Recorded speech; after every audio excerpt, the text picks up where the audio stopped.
நல்லார் சித்த மருத்துவமனை, கிருஷ்ணகிரி, சென்னை.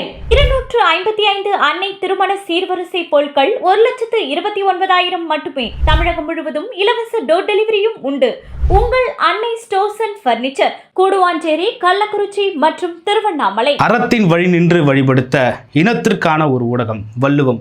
சப்ஸ்கிரைப் செய்து உறுதுணையாகுங்கள். பொருளாதாரம் கொடுத்து பெருந்துணையாகுங்கள்.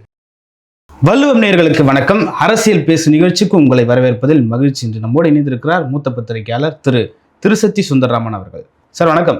வணக்கம். நல்லா இருக்கீங்களா சார்? நான் நல்லா இருக்கேன் அப்படின்னு சொல்லணும்னு தான் ஆசையாக இருக்குது. ஓகே.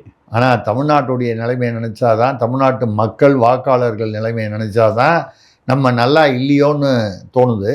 இருந்தால் கூட ஒரு பாரம்பரியமாக நல்லா இருக்கீங்களான்னு கேட்டால் நல்லா இருக்கேன்னு சொல்லணுன்றது ஒரு ஃபார்மாலிட்டி. நல்லா இருக்கேன், சொல்லுங்கள். Okay sir. ஆட்சி அமைக்க பெரும்பான்மை இல்லாத தாவேக்கா அழைக்க மறுக்கும் ஆளுநர், தொடர் பேச்சுவார்த்தையில் தாவேக்கா ஆட்சி அமைப்பாரா விஜய் என்ற பல கேள்விகள் இருக்குது. தேர்தலுக்கு முன்னாடி எப்படி பரபரப்பு இருந்ததோ அதே போல் பரபரப்பு தேர்தலுக்கு பின்னாடியும் இருக்குது. எப்படி பார்க்குறீங்க? எப்படி எடுத்துக்கலாம்? டெக்னிக்கலாக சில கருத்துக்கள், தார்மீக ரீதியில் வர கருத்துக்கள், ரெண்டு சமயத்தில் ஒன்றா இருக்கணும்னு அவசியம் இல்லை. முதல்ல டெக்னிக்கலான விஷயங்களை பார்ப்போம். கவர்னர் அழைக்க மறுக்கிறார் என்பது இப்படி சொல்லும்போது உடனே இவர் பாஜக சங்கி ஆலாம் ஒன்றும் இல்லை. நான் ஃபுல்லாக பேசி முடிக்கும்போது நான் நடுநிலையில் தான் இருக்கேன் அப்படிங்கிறது புரியும். அதனால் யாராக இருந்தாலும், நீங்களாக இருந்தாலும், நேரில் இருந்தாலும் பொறுமையாக கேட்கணும். டெக்னிக்கலாக விஜய் அவருடைய முதிர்ச்சியின்மை, வழக்கமான அவருடைய முதிர்ச்சியின்மையினால் மாப்பிள்ளைக்கு தானாகவும் தெரியாது, சொன்னாலும் புரியாதுமாங்க. அந்த மாதிரி சரியான ஆட்களை பக்கத்தில் வைத்து கொண்டு அவர் அரசியலை அணுக வேண்டும்ங்கிறத ஆரம்பத்துலேருந்து நம்ம பல தேர்தலுக்கு முன்னாலேருந்து ரொம்ப வருஷமாக சொல்லிகிட்டு இருக்கோம். கிட்டத்தட்ட 2 வருஷமாக சொல்லிகிட்டு இருக்கோம். சரி, அவர் பக்கத்தில் வச்சிருக்கார் ஆளுங்க. அவங்களாம் யாருன்னு கேட்டால் இவரை விட அதி புத்திசாலிகளாக இருக்காங்க. அப்படின்னா உங்களுக்கு நான் என்ன சொல்ல வர்றேன்னு புரியும். யாரையும் நம்ம போய் ஒரு நாகரிகம் இல்லாமல் எதுவும் சொல்லக்கூடாது. இவர் புத்திசாலின்னா கூட இருக்கிறவங்களாம் அதி புத்திசாலியாக இருக்காங்க. அந்த புத்திசாலித்தனம்லாம் இப்போ வெளிப்படுது. எப்போ நீங்கள் 51 வயசு ஒரு இடத்துல 52 வயசுன்னு திருச்சியில் ஒரு வயசு, இங்கே ஒரு வயசு கொடுக்குறீங்க. அங்கே சொத்து விவரம், இங்கே சொத்து விவரம், வேறு வேறு வழக்குகள் இங்கே வேறு அங்கே வேறு. ஒரே ஆள், ஒரே வேட்பாளர், கட்சி தலைவர். இதுவே ஒரு உங்களுக்கு ஒரு அந்த அந்த அந்த ஒரு குறைந்தபட்சம் உங்கள் வயசு என்னன்னு இப்போ உங்களுக்கு கேட்டால் நீங்கள் ஒன்று தான் சொல்ல முடியும். அது தப்பாக கூட சொல்லலாம். இங்கே ஒன்று அங்கே ஒன்று சொல்கிறதுன்றது ரொம்ப அந்த அளவுக்கு கூட முதிர்ச்சி இல்லையா அப்படின்னு கேட்கக்கூடிய ஒரு அரசியல் சூழல். ஆட்சி கோரி கொடுக்கும்போது சிங்கிள் லார்ஜஸ்ட் பார்ட்டி நான் தான், 108 நாங்கள் வச்சுருக்கோம், எங்களுக்கு ஆட்சி அமைக்க உரிமை கொடுங்க அப்படின்னு கேட்டால் வேறு யாரும் உரிமை கோராத பட்சத்தில் இவரை தான் கூப்பிடணும். இதுதான் சட்டம் சொல்லுது. எஸ்ஆர் பொம்மை தீர்ப்பு. எஸ்ஆர் பொம்மை தீர்ப்பில் பல அம்சங்கள் இருக்குது. அதில் ஏதாவது ஒன்றை பிடிச்சிட்டு நம்ம இதுதான் எஸ்ஆர் பொம்மை தீர்ப்புன்னு சொல்லக்கூடாது. அதில் பக்கமாக கொடுத்துருக்கிறதுல பல அம்சங்கள் இருக்குது. நம்ம வரோம். கவர்னர் அவருடைய அந்த எஸ்ஆர் பொம்மை தீர்ப்பை வச்சுக்கிட்டே பார்த்தீங்கன்னா கூட அதில் என்ன சொல்லுது? சிங்கிள் லார்ஜஸ்ட் பார்ட்டின்னா கூப்பிடணுன்னு அவசியம் இல்லைன்னு சொல்லுது. கூப்பிடக்கூடாதுன்னு சொல்லலை, கூப்பிட்டு தான் ஆகணும்னு சொல்லலை. தெளிவாக என்ன சொல்லுது? கூப்பிடணுன்னு அவசியம் இல்லை. இதுக்கு உதாரணமாக நீங்கள் 2018 கர்நாடகா சட்டமன்ற தேர்தலில் 104 சீட்டு இவங்க வாங்குறாங்க, பாஜக. நல்லா யோசனை பண்ணிங்க. அப்போ மத்தியில் பாஜக மோடி ஆட்சி 2018. கர்நாடகாலையும் கவர்னர் பாஜகவோட ஆளுன்னு வழக்கமாக சொல்லுவாங்க. பாஜக அந்தந்த யார் பிரதமராக இருக்காங்களோ, எந்த கட்சி தேசியத்தை ஆளுகிறதோ அவங்க அப்பாயின்ட் பண்ணுறவங்க தான் கவர்னர். அப்போது அவங்க சொல்கிறத கேட்பாங்கன்றது ஒரு காங்கிரஸ் பீரியடில் காங்கிரஸ் யார் சொல்கிறாங்களோ அவங்க தான் கவர்னர். பாஜக பீரியடில் இது இயல்பான ஒன்று. நீங்கள் கவர்னர் 100% இண்டிபெண்ட்டாக இருக்காருன்னா இருக்கணும்னு எதிர்பார்க்கலாமே தவிர இருப்பாருன்னு எடுத்துக்க முடியாது. அப்போது அந்த பாஜக கவர்னர், பாஜகன்னு சொல்லும் போது பாஜக அப்பாயின்ட் பண்ண கவர்னர் 2018 104 சீட்டு பாஜக, 80 சீட்டு காங்கிரஸ். அங்கே 224. அப்போ 113 வாங்கணும். 9 சீட்டு ஷார்ட்டேஜ். இப்போ விஜய்க்கு வர்ற மாதிரி 9 சீட்டு பாஜக ஷார்ட்டேஜ். காங்கிரஸ் கூட்டணிக்கு வருமா? பாஜகவோட எந்த காலத்துலேயும் வராது. மூன்றாவது ஒரு கட்சி தனியாக போட்டி போட்டது, நம்ம குமாரசாமி, தேவகவுடா பையன் குமாரசாமி, ஜனதா தளம், மதசார்பற்ற ஜனதா, ஜேடிஎஸ். 37 சீட்டு. இப்போ தனிப்பெரும் மெஜாரிட்டியை தான் கூப்பிடணும் அப்படின்னு எஸ்ஆர் பொம்மை தீர்ப்பு ஏற்கனவே இருந்தது அப்போ அந்த பீரியட்ல. நம்ம பேசுறது 2018. ஓகே. எஸ்ஆர் பொம்மைங்கிறதெல்லாம் பல வருஷங்களுக்கு முன்னால. அப்போ அந்த பாஜகவால் நியமிக்கப்பட்ட கவர்னர், பாஜக மத்தியில் ஆளும் இதே மோடி அமித்ஷா இருந்தாங்க. கவர்னர் யாரை திரும்ப கூப்பிட்டாரு? இவங்க 2 பேரும் சேர்ந்து ஆட்சி அமைக்கிறேன்னு சொன்னாங்க. யாரு? காங்கிரஸும். அது வரைக்கும் காங்கிரஸும் ஜேடிஎஸும் ஒருத்தருக்கு ஒருத்தர் திட்டிட்டு தான் இருந்தாங்க. தேர்தல்னா தேர்தல்ன்றதே ஒருத்தருக்கு ஒருத்தர் திட்டுறதுக்கு ஒரு வாய்ப்பு, அவ்வளோதானே. எல்லாரும் எதிரில் நிற்கிறவங்களா அது 2 குரூப்பாக இருந்தாலும் 4 அணியாக இருந்தாலும் மற்ற அணிகளை திட்டுறது ஏதோ ஒன்று, அது இது வழக்கம். டக்குன்னு என்ன பண்ணாங்க, அவங்க 2 பேரும் சேர்ந்து ஆட்சி அமைக்கிறாங்க. 80ம் 37.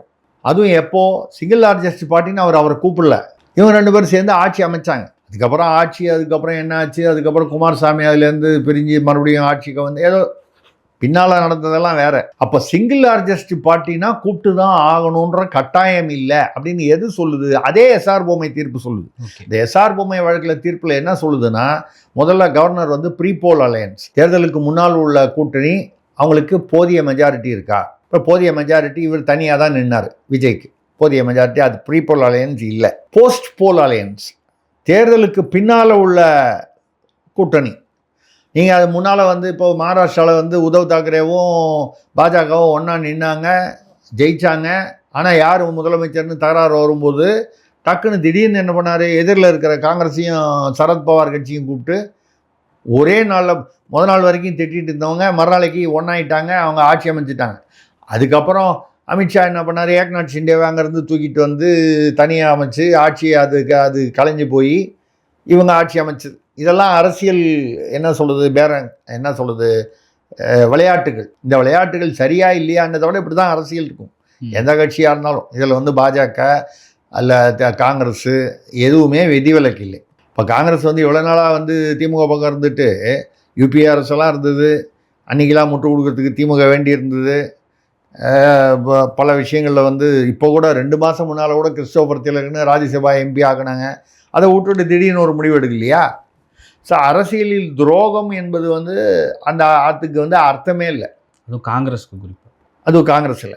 ஏன்னா காங்கிரஸ் வந்து துரோகத்துக்கு வந்து ஆரம்பத்தில் வந்து இந்தியாவிலேருந்து பாகிஸ்தானை பிரிக்கும் பொழுது ஜவஹர்லால் நேரு வந்து தான் பிரதமராக வேண்டும்னு எல்லா காங்கிரஸ் பிரதிநிதிகளும் அநேகமாக காந்தி கிட்ட போய் காந்தி கேட்டபோது பட்டேலை தான் பிரதமராக்கணும் 1946 47 சுதந்திரத்துக்கு முன்னால் கொடுக்க போகிறாங்கன்னு தெரிஞ்ச உடனே யாருன்னு கேட்டபோது பெரும்பாலானவர்கள், அதாவது 13 பேரோ என்னமோ வந்து பட்டேல். இவருக்கு வந்து 0வோ 1ஓ தான், யாரோ 2 பேர் ஓட்டு யாரையும் குறிப்பிடல. அது வந்து யாரும் தேர்தல் மாதிரி வைக்கல, நீ யார் வரணும்னு நீங்கள் விரும்புகிறீங்க, இப்படி உங்களுக்கு பிடிச்ச பேரை எழுதுங்க. அப்படிங்கும்போது 13 பேர் எழுதுறாங்க. 16 ஒத்துக்க மாட்டேன்றார் ஜவஹர்லால் நேரு, நான் தான் வருவேன். அப்போ காந்தி என்ன பண்ணுறாரு, பட்டேலை கூப்பிட்டு, நீ நல்ல பையன்ல, சமத்து பையன்ல, நான் சொன்னேன் நீ கேட்பல, என் பேரில் உனக்கு மரியாதை இருக்குல்ல, இல்லை நான் தானே பெரும்பான்மையாக வந்து எல்லாரும் விரும்புகிறாங்க, அப்படி இருக்கும்போது நான் தானே வரணும். இல்லைப்பா, அவங்க அப்பா மோதிலால் நேரு வந்து நிறைய நமக்கு வந்து ஸ்பான்சர் பண்ணி ஃபண்ட்ஸ் கொடுத்துருக்காரு, பணம் கொடுத்துருக்காரு கட்சியை வளர்க்கறதுக்கு. அப்போ அவர் வரணும்னு எதிர்பார்க்கறது நியாயம் தானே. அப்போ பட்டேல் வந்து நீ உள்துறை அமைச்சர் நம்பர் 2 ஏதோ மகாத்மா காந்தி மீது இருந்த மரியாதையில் ஒத்துக்கிட்டார். அப்போ தான் ஜின்னா என்ன கேட்டார், முகமது அலி ஜின்னா. இது எதுக்காக சொல்லணும்னா காங்கிரஸுடைய துரோகம் புரியணுன்றதுக்காக. முகமது அலி ஜின்னா அவரும் காங்கிரஸ். அப்போது அவர் என்ன கேட்டார், நான் பிரதமர் ஆகணும். அப்போ நேரு தான், நீ எப்படி ஆக முடியும், நீ வந்து 1 ஓட்டு வாங்கி, நீ வந்து அந்த 16ல் 1 ஓட்டு வாங்கி தான் நீ வந்து இப்போ உன்னை பிரதமர் ஆக்குறன்னு சொல்கிறாங்க. எனக்கு 1 வாங்கினா என்ன, 0 வாங்கினா என்ன, நீ நியாயமாக நடக்கணும், ஜனநாயகப்படி நடக்கணும்னா 13 வாங்கின பட்டேலை ஆக்கியிருக்கணும். எப்போ அது ஆக்கலையோ, நீ ஆனா என்ன நான் ஆனா என்ன முடியாதுன்னு சொல்லும்போது, அவர் பிரதமராக முடியாதுன்னு சொல்லும்போது அவர் என்ன பண்ணார், அப்போது முஸ்லீம்கள் அதிகமாக இருக்கக்கூடிய பாகிஸ்தானை பிரித்து கொடுத்துரு. நேரு பிரித்து கொடுக்க தயாராகி காந்தியும் அதுக்கு தயார் பண்ணி பிரித்து கொடுத்துட்டாங்கல்ல. அப்போ என்னாச்சு, நேரு தான் பிரதமராக வர வேண்டும், பெரும்பான்மையான காங்கிரஸ் பிரதிநிதிகள் வந்து தன்னை வந்து தேர்ந்தெடுக்கவில்லை என்றாலும் தான் வந்து பிரதமராக வேண்டும். அதாவது காங்கிரஸ் பிரதிநிதிகள்னால் கிட்டத்தட்ட மக்களுடைய பிரதிநிதிகள்னு ஒரு கணக்கில், அவர்கள் வெறும் பட்டேலுக்கு துரோகம் செய்து அவரை கவிழ்த்து தான் பிரதமராக வேண்டும். இதுக்காக இந்தியாவில் ஒரு பகுதி பாகிஸ்தான் வெட்டி, அது ஏற்கனவே பிரச்சனை இருந்தது, இது ஒன்றில் தான் இப்போ பாகிஸ்தான் பிரிஞ்சதுன்னு நான் சொல்லலை. அந்த சூழ்நிலையில் என்ன பண்ணணும், இந்தியாவிலிருந்து பாகிஸ்தான் பிரியாமல் இருப்பதற்கு என்ன வந்து நடவடிக்கை எடுக்கணுமோ எடுக்கணுமே தவிர, பிரித்து விட்டு சந்தோஷமாக அனுப்பிச்சி விட்டது மட்டும் இல்லாமல் அதுக்கப்புறம் பின்னால் நடந்ததெல்லாம் வந்து பார்த்தீங்கன்னா அவங்களுக்கு இவ்வளோ பணம் கொடுக்கணும் போனால் வரணும் அதில் வந்து பிரச்சனையில் தான் மகாத்மா காந்தி படுகொலைக்கு பின்னால் கோட்ஸே வந்து சொல்லும்போதே இவர் வந்து பாகிஸ்தானை பிரித்தது மட்டும் இல்லாமல் அவங்க வந்து அந்த ஒப்பந்தத்தை மீறி இந்தியா மீது தாக்குதல்கள்லாம் நடத்துகிறாங்க காஷ்மீர்லலாம். காந்தியெல்லாம் பார்த்துட்டு இருந்துட்டு அவங்களுக்கு கொடுக்க வேண்டிய பணத்தை கொடுக்கலன்னா உண்ணாவிரதம் இருக்கணும்னு இருந்தார். அதனால் நான் கொலை பண்ணது தப்பு தான், நீங்கள் தூக்கில் போடுங்க, ஆனால் எனக்கு ஒரு லாஜிக் இருக்குன்ற மாதிரி பேசினார். நான் வந்து நாத்துராம் கோட்ஸே சொன்னதெல்லாம் சரின்னோ செய்ததெல்லாம் சரின்னோ சொல்ல, ஆனால் அவன் சொன்ன காரணங்கள் வந்து கொஞ்சம் லாஜிக் இருந்து யோசனை பண்ணோன்னா ஆமாம் காந்தி தப்பு பண்ணியிருக்காரோ நம்ம ஒரு எண்ணம் வருது. அதுக்காக அவரை கொலை பண்ணது ரைட்டுன்னு நம்ம சொல்லலை. எதுக்கு இந்த சப்ஜெக்ட் நம்ம எங்கே போகிறோன்னா, இந்த துரோகம் எங்கே ஆரம்பிச்சதுன்னா நேரு பீரியட்லேருந்து ஆரம்பிச்சது. இந்தியாவிலேருந்து ஒரு பகுதியையே பிரித்து கொடுத்து அதுக்கப்புறம் சீனாவோட போகும்போது அக்ஸை சீனா 65,000 ஸ்கொயர் கிலோமீட்டர் கொடுத்துட்டு அப்புறம் கேட்டால் அதெல்லாம் புல்லு பூண்டு கூட இது முளைக்காத பகுதி கொடுத்ததுனால நமக்கு என்ன நஷ்டம்? ஏங்க நம்ம நாட்டு நம்ம வீட்லேயே கூட நம்ம வந்து எவ்வளோ ரூம் இருக்குது, சில ரூமுக்கு நம்ம போகாமையே கூட இருப்போம். ஒரு பர்டிகுலர் இடத்துக்கு வந்து பால்கனிக்கு யூஸே பண்ணாமல் இருப்போம். ஆனால் பக்கத்து வீட்டுக்காரன் வந்து கேட்டால் கொடுத்துருமா? நம்ம தான் யூஸே பண்ணது இல்லையே, பக்கத்து வீட்டுக்காரன் கொடுத்துருவோம். காம்பவுண்ட் வாலில் ஒரு 2 அடி இந்த பக்கம் போட்டுக்கிறேன்றான். நான் அந்த ஓரத்தில் நான் ஒன்றும் செடியே வைக்கல, போட்டுக்குப்பான்னு எவனாவது சொல்லுவானா? 1 இன்ச்சு விட்டா கூட கொலை அடி தடி கோர்ட்டு 10 வருஷம் 20 வருஷம். அப்போ இந்த துரோகம் காங்கிரஸுக்கு வந்து சகஜமான விஷயம். 2வது ராகுல் காந்தி, அது விஜய்க்கு தான் புரிஞ்சிருக்கணும். விஜய்க்கு பல விஷயங்கள் புரியலன்றதை நம்ம ஆரம்பத்துலேருந்து சொல்லிக்கிட்டு இருக்கோம், இப்போவும் புரியல. ராகுல் காந்தி வந்து முதல்ல அவர் கூட இருந்து வரிசையாக காலி பண்ண கட்சிகள்லாம் பாருங்கள், சமாஜ்வாதி பார்ட்டி, லாலு பிரசாத், இவங்கெல்லாம் காங்கிரஸோட ஒரு காலத்தில் கூட்டணியில் தான் இருந்தாங்க. மமதா ஒரு பீரியடில் காங்கிரஸ்லேருந்து வந்தவங்க தானே மமதாவே. கெஜ்ரிவால் ஒரு பீரியடில் பாஜகவை எதிர்க்கணும்னு போது காங்கிரஸையும் எதிர்த்தாங்க கெஜ்ரிவால். பட் எங்கே ஒரு இடத்துல இப்படி இதெல்லாம் அந்த கட்சியெல்லாம் பார்த்தீங்கன்னா எல்லாம் காலியாகிடுச்சு. ஆக ராகுல் காந்தியும் காங்கிரஸும் வந்து எங்கே கூட்டணி வச்சுருக்காங்களோ அந்த கூட்டணி வந்து இந்த ஆமை பூந்த வீடு அமீனா பூந்த வீடுன்ற மாதிரி ஒரு சூழ்நிலை தான். ஓகே சார், இப்போ காங்கிரஸ் வந்து தாவேக்காவுக்கு ஆதரவு கொடுக்குறாங்கன்னா காங்கிரஸ்க்கு யார் அழைப்பு கொடுத்துருப்பா? காங்கிரஸ் எப்படி விஜய் தாவேக்கா? இல்லை, அங்கே தான் வர்றேன். விஜய் டெக்னிக்கலாக எங்கே தவறு, அந்த டெக்னிக்கலான்ற வார்த்தை யூஸ் பண்ணது காரணமே, முதல்ல போய் கவர்னர்கிட்ட கொடுக்கும்போது ஐயா நான் வந்து லார்ஜஸ்ட்டு, அதாவது சிங்கிள் லார்ஜஸ்ட் பார்ட்டி இருக்கிறதுலையே பெரிய பார்ட்டி அப்படின்னு சொல்லி அவர் லெட்டர் கொடுத்துருந்தாருன்னா பிரச்சனை இல்லை. ஓகே, அங்கே போய் கொடுக்கும்போது முதல் லெட்டர் நாங்கள் ஏறத்தாழ 35% வாக்குகள் வாங்கி இருக்கிறோம், அதனால் எங்களுக்கு ஆட்சி கொடுங்க. லெட்டரோட இதுவே தப்பு. பர்சன்டேஜை வச்சு என்றைக்கும் வந்து ஆட்சி இல்லை. ஓகே, சமயங்களில் வந்து 36% வாங்கினவன் சீட்டு கம்மியாக வாங்கியிருப்பான், 35% வாங்கினவன் சீட்டு அதிகமாக வாங்கியிருப்பான். அப்போ சீட்டு தான் கணக்கே தவிர ஓட் ஷேர் வந்து கணக்கு கிடையாது. ஸோ அது யார் அவருக்கு வந்து சொல்லி கொடுத்தாங்கன்னு தெரியல, அதை போட்டு கொடுத்தாரு. அவர் கவர்னர் வந்து இந்த காம்போசிஷன் நோட்டு மாதிரி, தம்பி இது தப்பாக எழுதிட்டு வந்திருக்க, போய் ஸ்கூலில் வந்து இதில் பசுவை பற்றி கட்டுரை வரைக்கணும், இதெல்லாம் தப்பு, இதெல்லாம் மாற்றி எடுத்துகிட்டு வா அப்படின்ற மாதிரி அனுப்பிச்சி விட்டார். 2வது தடவை போய் கொடுக்குறதுக்குள்ளே என்ன பண்ணாங்க, ஆதவர்ஜுனா பேச்சை கேட்டுக்கிட்டு காங்கிரஸோட பேசலான்னு. காங்கிரஸ் வந்து புதுசாக தாவேகா ஒரு பெரிய ஒரு தமிழ்நாட்டில் ஒரு பெரும் எழுச்சியோட, இளைஞர்கள் எழுச்சியோடு வருது, நம்ம திமுகவோட இருந்து இனிமேல் பிரயோஜனம் இல்லை, எல்லா மாநிலத்துலேயும் நம்ம அடிபடுறோம், கேரளாவில் மட்டும்தான் இப்போ அதுவும் வந்து யூடிஎஃப்ன்ற கூட்டணி தான் வந்திருக்கு, காங்கிரஸ் தான் வந்திருக்குன்னு சொல்ல முடியாது, காங்கிரஸ் தலைமையில் வந்திருக்கு. மற்ற மாநிலங்கள்லாம் வரிசையாக அடி வாங்குகிறோம், தேசிய அளவில் அடி வாங்குகிறோம். தமிழ்நாட்டில் நமக்கு ஒரு புது தெம்பு வருது. 2 மாதம் முன்னால் வந்து கிறிஸ்டோபர் திலக்கை வந்து ராஜ்யசபா அதெல்லாம் மறந்துட்டு திமுகவுக்கு துரோகம் பண்ணிட்டாங்கன்னு சொல்லும்போது, திமுக மற்ற கட்சிகளுக்கு துரோகம் பண்ணலையான்னு கேட்டிங்கன்னா பண்ணியிருக்காங்க. இருந்தால் கூட இந்த மாதிரி துரோகத்தில் வந்து காங்கிரஸ் முன்னிலை வகிக்கிறது. இந்தியாவில் எந்த, தமிழ்நாட்டில் மட்டும் இல்லை எந்த மாநிலத்திலையும். ஈழத்துக்கு பண்ணாத துரோகமாக முதல்ல வந்து ராஜீவ்காந்தி தான் பிரபாகரனை கூப்பிட்டு வீட்டில் கூப்பிட்டு சாப்பாடு போட்டு சொல்லுவாங்க, அவர் ஒரு ஜாக்கெட்டை வச்சுட்டு போயிட்டார், ராகுல் காந்தி சின்ன பையனா, அப்புறம் ஓடி போய் அங்கிள்னு கொண்டு போய் கொடுத்துட்டு வந்தார். அந்த அவருக்கு வந்து ஆயுதங்கள்லாம் கொடுத்து உதவிகள்லாம் பண்ணி முதல்ல பிரபாகரன்கிட்ட பேசிட்டு, பின்னால் வந்து ஏதோ மனவேற்றுமை வந்தபோது, கருத்து வேற்றுமை வந்தபோது உடனே ஐபிகேஎஃப் அனுப்பிச்சி விட்டார். அட்லீஸ்ட்டு கருத்து வேற்றுமை வந்தவுடனே நாங்கள் வந்து உள்நாட்டு பிரச்சனை, இளைஞரின் உள்நாட்டு பிரச்சனையில் தலையிடுவதாக இல்லைன்னு சும்மா ஏதோ ஒரு ஸ்டேட்மெண்ட்டை கொடுத்துட்டு வழக்கமான அரசியல் பேச்சுக்கு ஒதுங்கியிருக்கலாம், ஆதரவை நிறுத்தியிருக்கலாம். அவர் அடிக்கிறதுக்கு ஐபிகேஎஃப் அமிச்சார். ஐபிகேஎஃப் அங்கே போய் வந்து அவன் செய்ய வேண்டியதை விட்டுட்டு வேறு என்னமோ பண்ணிகிட்டு இருந்தான். கடைசியில் ஐபிகேஎஃப் வந்து ஒரு இந்தியாவுக்கு கெட்ட பேர் வாங்குற அசிங்கமாகிற அளவுக்கு திருப்பி கூப்பிட வேண்டிய ஒரு சூழ்நிலை வந்துச்சு. ஐபிகேஎஃப் வந்து தோற்று போய் அப்படின்னு சொல்லக்கூடிய ஒரு சூழ்நிலை வந்துச்சு. அப்போது நீங்கள் இந்த ஐபிகேஎஃப்பை அனுப்பிச்சிருக்க கூடாது. அனுப்பி அசிங்கப்பட்டு அதுக்கப்புறம் அது எங்கெங்கேயோ போய் யூபிஎல் அவர் ஐயா கருணாநிதி வந்து மெரினாவில் வந்து எல்லாம் பிரமாதமாக எப்படிலாம் 2 ஏர் கூலரோட அதெல்லாம் வந்து அவர் 2 பக்கமும் ஏர் கூலர் வச்சுக்கிட்டு அதெல்லாம் 6 நாள் உண்ணாவிரதம் இருந்தார். திடீர்னு ப. சிதம்பரம் கூப்பிட்டு போர் நின்று போச்சுன்னு சொல்லிட்டாங்க. கடைசி எல்லாம் சொல்லி பார்த்தா போர் நிறுத்தம்லாம் ஒன்றும் நடக்கலை. ஏதோ ஒரு தந்திரமான முறையில் வந்து பிரபாகரனை வந்து வீழ்த்தினார், சூழ்ச்சியால் வீழ்த்தினார். நம்ம வந்து அதுடைய விளைவுகள்லாம் அதெல்லாம் போகாமல் 1.5 லட்சம் தமிழர்கள் வந்து அங்கே கொல்லப்பட்டார்கள், மானபங்கப்படுத்தப்பட்டார்கள், பெண்கள் குழந்தைகள் பாதிக்கப்பட்டார்கள். தமிழர்கள் தொப்புள் கொடி உறவுகள். முதல்ல பிரபாகரன் நீங்கள் ஆதரவு நீங்கள் கொடுக்காமையே கூட இருந்திருக்கலாம். ஆதரவையும் கொடுத்து பின்னால் வந்து ஐபிகேஎஃப் ஆதரவை நிறுத்திக்கிட்டு ஐபிகேஎஃப் அனுப்பிச்சு கடைசியில் ராஜபக்சேக்கு உதவி. யாருக்கு துரோகம்? ஈழத்தமிழர்களுக்கு துரோகம். ஈழத்தமிழர்கள்னால் கண்டிப்பாக தமிழ்நாட்டுக்கு ஏதோ ஒரு வகையில் உறவு இருக்குது. அது வேறு நாடுன்னா கூட நம்ம என்ன சொல்கிறோன்னா ஈழத்தமிழர்களுக்கு நீங்கள் போய் வந்து தனி ஈழம் அமைச்சு கொடுங்கன்னு உங்களை யார் கேட்டா? மூடிட்டு வந்து அது வந்து இலங்கையுடைய உள்நாட்டு பிரச்சனைன்னு சொல்லி முதலே உட்கார்ந்துருந்தீங்கன்னா அந்த துரோகம் பண்ணுறது தவிர்த்து இருக்க வேண்டாமா? நீங்கள் பண்ண துரோகத்தினால 1.5 லட்சம் தமிழர்கள் பாதிக்கப்பட்டார்களா?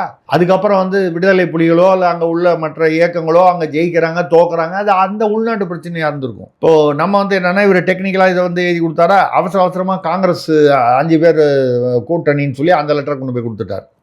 அதுலேயும் கொடுக்கும்போது சோடங்கர் கையெழுத்து போட்ட லெட்ரு. சோடங்கர் அதில் என்ன எழுதியிருக்காரு? விஜயும் ராகுலும் சேர்ந்து இங்கிலீஷில் ஜனநாயகத்தை தலை நிமிர்த்துவார்கள் தமிழகத்தில். இதெல்லாம் கவர்னருக்கு எதுக்கு? நீங்கள் இது வந்து எங்கே எழுதணும்? மீடியாவில் எழுதணும், போஸ்டர் வச்சு ஓட்டணும், பொதுமக்கள்கிட்ட சொல்லணும். அதெல்லாமா கவர்னருக்கு எழுதுறது? 2வது கவர்னர் என்ன கேட்டார்? இவர் வந்து பார்வையாளர். யார்? சோடங்கர். மேலிட பொறுப்பாளர் கூட எடுத்துக்கலாம். இல்லைங்க, மேலிட பொறுப்பாளர். அவர்கிட்ட லெட்டர் வாங்கக்கூடாது.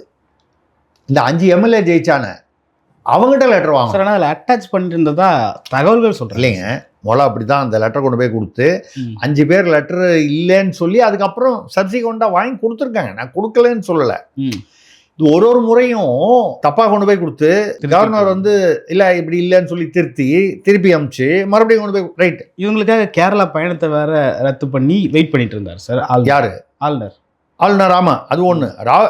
அவசரமாக வந்து எதுவுமே இல்லாமல் ராகுல் காந்தி வந்து பதவி பிரமாணத்துக்கு வருகிறாருன்னு அங்கே அவர் வேறு அனௌன்ஸ் பண்ணிட்டாரு. இந்த பக்கம் வந்து நேரு ஸ்டேடியத்தில் வச்சுக்கலாம்னு சொல்லி பெரிய ஏற்பாடுகளாக பண்ண ஆரம்பிச்சிட்டாங்க. இவர் இன்னும் கூப்பிடவே இல்லை ஆட்சி அமைப்பதற்கு. உடனே கடுப்பாய் அவர் வந்து கூப்பிட்டு சீஃப் செக்ரட்டரியும் டிஜிபியும் கூப்பிட்டு யாரை கேட்டு ஏற்பாடுகள்லாம் பண்ணுறீங்க, நான் இன்னும் கூப்பிடவே இல்லையே. 2வது நேரு ஸ்டேடியத்துக்கெல்லாம் போய் வந்து பதவி பிரமாணம் வைக்கிறதுக்கு கவர்னர் போகணும்னு அவசியம் இல்லை. சட்டம் வந்து ராஜ்பவனில் தான் பதவி பிரமாணம் செஞ்சு வைக்கணும்னு இருக்குது. அதுக்கப்புறம் வெற்றி விழா கொண்டாடுறதெல்லாம் அதெல்லாம் தனி, அது கட்சி சார்பாக கொண்டாடலாம். அது இல்லை அதெல்லாம் வந்து 2வது மற்ற சட்டமன்ற உறுப்பினர்கள் வந்து பதவி பிரமாணம் வந்து அதுவும் வந்து நேரு ஸ்டேடியத்தில் பண்ண முடியாது, சட்டமன்றத்தில் தான் பண்ணணும். அதாவது ஆட்சி அமைப்பதற்காக அழைப்பு வந்த பிறகு தற்காலிக சபாநாயகர் ஒருத்தரை வந்து யார் வந்து இப்போ செங்கோட்டையன் மாதிரி ஒரு 9 டைம் எம்எல்ஏ யார் சீனியரோ அவங்கள போடுறது ஒரு பாரம்பரியம். தற்காலிகனா அந்த ஒரு நாள் பதவி பிரமாணம்லாம் முடிச்சுடுவாங்க. முடித்து இவங்க அந்த இதை நிரூபித்து அதுக்கப்புறம் வந்து சபாநாயகர் தேர்தல், அந்த தற்காலிக சபாநாயகரையே நிற்க சொல்லலாம், இல்லை வேறு யாரையாவது நிற்க சொல்லலாம். சமயத்தில் தற்காலிக சபாநாயகர் வந்து அந்த கட்சி இல்லாமல் வேறு கட்சியிலேருந்து கூட வருவாங்க. ஓகே, யார் இருக்கிறதுலேயே மூத்த அதிக எம்எல்ஏ அப்படி பார்த்தா வந்து இந்த இப்போ விஜய் ஆட்சி புரிகிற அந்த ஆட்சிக்கு வரக்கூடிய அந்த சூழ்நிலையில் பார்த்தீங்கன்னா 9 டைம் வாங்கியிருக்காரு இவர் செங்கோட்டையன். இல்லை அவரோட யாராவது மூத்தவர் இருந்தால் கூட அவங்கள கூப்பிட்டு சபாநாயகராக வச்சுருக்கு. அது ஒன்லி வந்து அந்த பதவி பிரமாணம்ங்கிற ஒரு ஃபார்மாலிட்டிக்காக தான். இதுக்கப்புறம் ஆக்சுவல் சபாநாயகர் அவங்க கட்சிக்கு வேண்டிய ஒரு சபாநாயகரை ஒரு தேர்தல் வந்து பெரும்பான்மையை வச்சு, இதுதான் வந்து சட்டம் விதிகள். இல்லை நான் மாற்றி தப்பு பண்ணி 2வது கூட்டணி முழுசாக வராமல் ஒன்று நீங்கள் வந்து சிங்கிள் லார்ஜஸ்ட் பார்ட்டின்னு சொல்லி கூப்பிட்டுருக்கணும். கூப்பிட்டுருந்தா அவரை கூப்பிட்டுருப்பார் கவர்னர். அதுக்கப்புறம் காட்சி வந்து இங்கேருந்து இங்கே கட் பண்ணி நேராக சட்டமன்றத்துக்கு போயிடும். அங்கே ஒன்று வெற்றி இல்லை தோல்வி. 118 பேர் வந்தால் வெற்றி, ஆட்சி அமைக்க முடியும், நிலைக்கும். இல்லைன்னா ஆட்சி கவிழ்ந்துடும். இது இயல்பான விஷயம். அவர் ஏன் கூப்பிடல? இது கவர்னருடைய விளக்கம் என்னன்னா, நீங்கள் சிங்கிள் லார்ஜஸ்ட் பார்ட்டின்னு சொல்லி முதல் லெட்டர்லேயே சொல்லலை, வெறும் ஓட்டு மட்டும் சொன்னீங்க 35%ன்னு. அதோட வந்து நீங்கள் வந்து கூட்டணி, எங்களுக்கு கூட்டணி பலம் இருக்குன்னு சொன்னீங்க. கூட்டணி பலம்னா யார் யார் கூட்டணின்னு கேட்க வேண்டியது என்னுடைய கடமை. நீங்கள் எஸ்ஆர் பொம்மை இதில் அப்ளை ஆகாது. ஏன்னா கூட்டணி அப்படின்னு சொல்லிட்டீங்கன்னா கூட்டணி யார் யாருன்னு சொல்லணும், அவங்ககிட்ட லெட்டர் வாங்கி கொடுக்கணும். இப்போ காங்கிரஸில் வாங்கி கொடுத்துட்டீங்க, முதல்ல சோடங்கிற லெட்டர் கொடுத்தீங்க, என்க்ளோஸ் பண்ணீங்களோ இல்லை அப்புறம் கொடுத்தீங்களோ ஏதோ ஒன்று கொடுத்துட்டீங்க. இப்போ 113 ஆச்சு. நீங்கள் ஒன்றில் ரிசைன் பண்ணி ஆகணும்.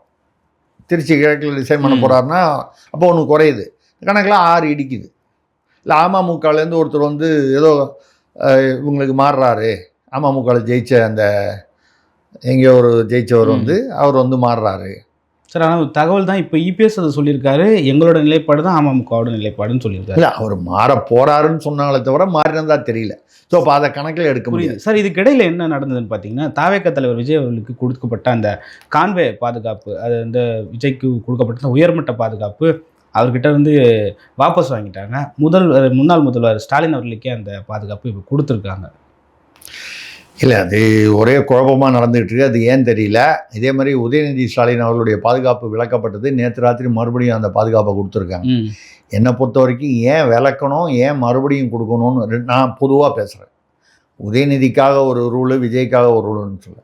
விஜய் வந்து ஆட்சி அமைப்பதற்கு கோர்றாருன்னு சொன்னால் விஜய்க்கு வந்து முதல்வருக்கான பாதுகாப்பு கொடுத்துருக்கக்கூடாது, ஒரு விஐபிக்கான பாதுகாப்பு கொடுக்கலாம். அதாவது ஒரு விஐபி நாளைக்கு எதுவும் அந்த சமயத்தில், இந்த மாதிரி சமயத்தில் ஒரு வன்முறையோ ஒரு தகராறோ வந்துடக்கூடாது, அதுக்கு ஒரு குறைந்தபட்ச பாதுகாப்பு. ஆனால் பார்த்தீங்கன்னா நான் அப்போ தான் வந்து வேறு ஒரு நிகழ்வில் பேசிட்டு, சேனலில் பேசிட்டு வீட்டுக்கு போகிறேன். எங்கள் வீட்டிலேருந்து 4வது தெருவில் தான் தனலட்சுமி அவென்யூ. அது எஸ்ஏ சந்திரசேகரன் அவர்கள் அவருடைய பெற்றோர் இருக்காங்க.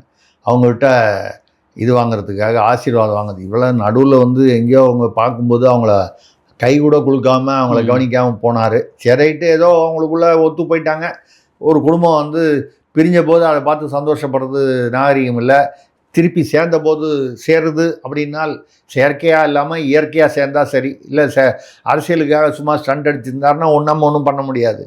ரைட்டு, அங்கே தான் இருக்குன்றதுனால நான் போகும்போது பயங்கர வைபூரா போலீஸு, கொஞ்சம் டிராஃபிக் பிளாக் ஆகிற மாதிரி.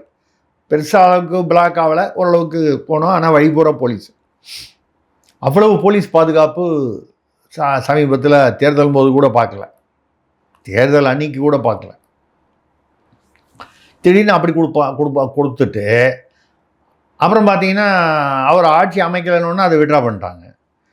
சரி, ரொம்ப துணை முதல்வர் வந்து அது ஏன் பண்ணுறாங்கன்னா 5ஆம் தேதி அன்னைக்கு கணக்கு பண்ணி சட்டமன்றத்தை வந்து கலைச்சிட்டார். யார்? ஆளுநர் டிசால்வ். அப்போ துணை முதல்வர் இல்லை, முதல்வர் இல்லை, அவங்களுடைய பாதுகாப்பு விலக்கி கொள்ளப்பட்டது. நான் என்ன சொல்கிறேன், அது விலக்கி, அதாவது நீங்கள் ஏதோ ஒரு கணக்கு பண்ணி விலக்கியிருக்கீங்க, அது ரைட்டாக தப்பானது உங்களுக்கு ஒரு காரணம் இருக்குது, லாஜிக் இருக்குது. இப்போ நேற்று ராத்திரி மறுபடியும் துணை முதல்வர் இருந்த உதயநிதி ஸ்டாலினுக்கு பழைய பாதுகாப்பு. இது ஏன் இந்த குழப்படி? ஒன்று, சட்டமன்றம் கலைஞ்சு போச்சு, இனிமேல் ஒரு முதல்வர் இல்லை, துணை முதல்வர் இல்லை, அந்த பாதுகாப்பு தேவையில்லை. அவங்களா ஒரு கால் எங்களுடைய உயிருக்கு அச்சுறுத்தல் இருக்கிறதுன்னு கேட்டால் அது வேற. அது யார் வேணாலும், இப்போ நீங்கள் கேட்கலாம், நாங்கள் கேட்கலாம், யார் வேணாலும் கேட்கலாம், அது வேற, அது தனி மேட்டர். பட் எந்த முறை இப்போ வந்து ஆட்சி இவங்க அமைக்கலான்னு திருப்பி ஸ்டாலின் முதல்வர் ஆவாரா? நீங்கள் டெக்னிக்கலாக ஆகலாம்னு சொல்லலாம். திமுகவும் அதிமுகவும் தான் பேசிகிட்டு இருக்காங்க, சேரப்போகுது. அப்படி பார்க்க போனால் எல்லாரும் வந்து யார் வேணாலும் முதல்வர் ஆகலாம். உங்களுக்கு தெரிஞ்ச ஒரு நடிகை கூட முதல்வர் ஆகலாம். இல்லை ஸோ அப்படி பார்க்க போனால் நீங்கள் வந்து அந்த மாதிரி என்னென்னா இந்த குளறுபடிகள் சரி, இதெல்லாம் அதிகாரிகளுடைய குளறுபடிகள். ரெண்டாவது, ஒரு குழப்பமான அரசியல் சூழ்நிலையில் அதிகாரிகளுக்கும் வந்து அந்த குழப்பம் வந்து தொற்றிக்கொள்கிறது. ஓகே, இப்படி பண்ணால் ரைட்டா, அப்படி பண்ணால் ரைட்டான, அதாவது சின்ன விஷயங்கள் விட்டுருங்க. இப்போ இல்லை, இப்போ என்ன சொல்கிறேன்னா, இப்போது கவர்னர் வந்து டெக்னிக்கலாக கவர்னர் வந்து விளக்கம் கொடுத்துட்டாரு. இன்றைக்கி எல்லா பத்திரிகையிலையும் வந்துடுச்சு. நான் அவரை அழைக்கணும்னு அவசியம் இல்லை. இவர் எப்போ கூட்டணின்னு சொல்லிட்டாரோ கூட்டணின்னு சொன்னால் 118 வரணும். ஏன்னா அதே எஸ்ஆர் பொம்மையுடைய தீர்ப்பில், அந்த வழக்கு தீர்ப்பில் கவர்னர் வந்து சிங்கிள் லார்ஜஸ்ட் பார்ட்டியை கூப்பிடலாம். அதே சமயத்தில் எப்போ கூப்பிடலான்னா குதிரை பேரம் வராமல் பார்த்துக்கணும், அவருக்கு ஒரு கடமை, அவருடைய பொறுப்பில் ஒன்று. அப்போ இவர் கவர்னர் என்ன சொல்கிறாரு, நீ யாருக்கிட்ட இருந்து உனக்கு வந்து அந்த மிச்சம் 6 சீட்டு வரப்போகுதுன்னு சொன்னால் தான் எனக்கு தெரியும், இல்லைன்னா குதிரை பேரம் வரத்துக்கு வாய்ப்பு இருக்குது. உன் கட்சியிலேருந்து 4 பேரை இங்கே பிடுங்குவாங்க, அங்கேருந்து 4 பேரை நீ பிடுங்கலாம், யார் வேணாலும் எங்கே வேணாலும் குதிரை பேரம். தமிழ்நாட்டிலும் சரி மற்ற மாநிலங்களிலும் சரி குதிரை பேரங்கள் நடந்திருக்கு. அரசியலில் இந்த மாதிரி தேர்தலை ஒட்டி தேர்தல் முடிஞ்சோன்னு மகாராஷ்டிராவில் அப்படியே வந்து கொத்தா வந்து இங்கேருந்து அங்கே போனது இப்படிலாம் நடந்திருக்கு. எத்தனையோ மாநிலங்களில் நடந்திருக்கு. அதை செய்தது வந்து பாஜகவா, காங்கிரஸா, ஆம் ஆத்மியா, திமுகவா, அதிமுக, இதெல்லாம் இல்லை. குதிரை பேரங்கள் நடந்திருக்கிறதா? ஆமாம், எல்லா மாநிலங்களிலும் பல மாநிலங்களில் நடந்திருக்கு. அப்போது கவர்னர் வந்து என்ன சொல்கிறார், நீ நம்பரை காமி, 118 இருக்குது, நம்பரை காமி. இவர் இப்போ பாருங்கள், ஒருத்தராக போய் பிச்சை எடுக்கிற மாதிரி கேட்டுக்கிட்டு இருக்கார். விசிகாவில் கேட்குறாரு, இடதுசாரிகள் கேட்குறாரு. மார்க்சிஸ்ட்டும் ஐயுஎம்எலும் வந்து முன்னாலேயே சொல்லிட்டாங்க, நாங்கள் திமுக கூட்டணி விட்டு வரல, ஆல்ரெடி அறிவிச்சிட்டாங்க. கொஞ்சம் திருமாவளவன் அண்ணனுக்கு ஆசையாக இருந்தது, ஏதாவது துணை முதல்வர் கொடுப்பாங்கன்னு அவர் நினச்சார். ஏன்னா அவங்க அதுக்குள்ளே அவங்க கட்சியில் வந்து துணை முதல்வர்லாம் போட்டு போஸ்டிங்லாம் போட சிந்தனை செல்வன் கேட்டார். அதாவது திமுக அதிமுக 2 பேரும் சேர்ந்து திருமாவளவனை முதல்வராக்கணும், திராவிட கட்சிகள் சேர்ந்து திருமாவளவனை முதல்வராக்கணும். அதனால் ஒன்றும் இல்லைங்க, நான் கூட சொல்கிறேன், எல்லா கட்சிகளும் வந்து இப்போ எல்லாருக்கும் பொதுவாக இருக்கிற இளைஞர் துருதுருப்பாக இருக்கார், பார்க்குறதுக்கு நல்ல வடிவழகோடு இருக்கார், ராபின்சனை முதல்வராக்கணும்னு நான் சொல்கிறேன். அதனால் வந்து ஆக்கிட போகிறாங்களா, சும்மா உங்களை திருப்திப்படுத்துறதுக்காக நான் சொல்லலாம். இதெல்லாம் வந்து சும்மா இந்த மாதிரி வந்து சிந்தனை செல்வன் வந்து திருமாவளவனோட வந்து தான் வந்து அப்படி இருக்கிறோம், நம்ம எப்போவுமே நம்ம திமுகவோட ரொம்ப ஜால்ரா அடிக்கிறோன்னு சொல்லி ஒரு எண்ணம் இருக்குது, அதை கொஞ்சம் மாற்றணும் அப்படின்றதுக்காக சொல்லுவார். நான் ராபின்சனை முதல்வராக்கணும்னு சொன்னால் அதில் எவ்வளவு லாஜிக் இருக்கோ அதே லாஜிக் தான் சிந்தனை செல்வனுடைய பேச்சிலையும். இங்கே உள்ளவங்களே 108 வாங்கின ஆளே வந்து சந்தி சிரிச்சிட்டு இருக்கான், ஊராக போய் சொல்லக்கூடாது, பிச்சை எடுக்கிற மாதிரி லெட்டர் எழுதி கோரிக்கை விண்ணப்பங்கள்லாம் கொடுத்துக்கிட்டு இருக்காரு, கெஞ்சிக்கிட்டு இருக்காரு. இவர் மொத்தமே 2 சீட்டு வாங்கின திருமாவளவன் வந்து முதல்வர் ஆகணும்னா இதில் ஏதாவது அர்த்தம் இருக்கா பாருங்கள். சும்மா ஏதோ அரசியலுக்காக பேசுகிறோம்னு பேசுகிறாங்க. இப்போ நம்ம டெக்னிக்கலாக பேசிட்டோம். கவர்னர் வந்து நான் செஞ்சது ரைட்டு தான் சொல்லிட்டாரு. எஸ்ஆர் பொம்மையிலேருந்து வந்து இவங்களும் வந்து சில தீர்ப்புகளுடைய ஒரு சில அம்சங்களை கொடுக்குறாங்க. கவர்னருடைய தரப்பில் அவர் வந்து சொலிசிட்டர் ஜெனரல்னு சொல்லக்கூடிய ஏஆர்எல் சுந்தரேசன் அவர்களுடைய கருத்தெல்லாம் வாங்கிட்டு ரைட்டிங்கில் வாங்கிட்டு தான் அவர் சொல்கிறாரு. இவங்க அபிஷேக் மனு சிங்வி காங்கிரஸில் இருக்கக்கூடிய அவரை வந்து வச்சு அவர் சில அதே எஸ்ஆர் பொம்மை வழக்குலேருந்து சில அம்சங்கள் எடுத்து அவர் கொடுக்குறாரு. ஒரு வழக்கில் தீர்ப்பு வந்து 200 பக்கம் வரும், இந்த மாதிரி பெரிய கான்ஸ்டியூஷன் இதில். அதில் இங்கேருந்து ஒருத்தர் கோட் பண்ணுவாங்க, அங்கேருந்து ஒருத்தர் கோட் பண்ணுவாங்க, 3வது வேற ஒன்று கோட் பண்ணுவாங்க. இது 3 வந்து தனித்தனியாக பார்க்கும்போது வித்தியாசமாக தெரியும், மொத்தமாக பார்க்கும்போது வேறு மாதிரி தெரியும். அந்த மாதிரி வகையில் இப்போ கூப்பிடல இது வரைக்கும், இதுதான் பிரச்சனை. இப்போ நான் வந்து என்ன சொல்கிறேன்னா, இப்போ கூப்பிடலன்றது மட்டும் இல்லாமல் இது ஒரு நம்ம இந்த ரிசார்ட் பாலிட்டிக்ஸ் வந்துருச்சு. தாவேகா எல்லாரையும் கொண்டு போய் ஒரு ரிசார்ட்டில் வச்சுருக்காங்க. அதிமுக எல்லாம் நேற்று வரைக்கும் ஒரு ரிசார்ட்டில் போய் இப்போ தான் திரும்பி எடப்பாடி திருப்பி கூப்பிட்டு வந்திருக்காரு. ஏன்னா அவர் செங்கோட்டையன் சொன்னாராம், முதல்ல காங்கிரஸை விஜய்க்கு வந்து அதுதான் சொன்னேன், சொந்த புத்தியும் இல்லை, சொல்கிறதையும் கேட்குறது இல்லை. செங்கோட்டையன் வந்து பெரிய ஒரு தலைவராக இல்லைன்னா கூட ஒரு 9 தடவை எம்எல்ஏவாக இருந்தார்.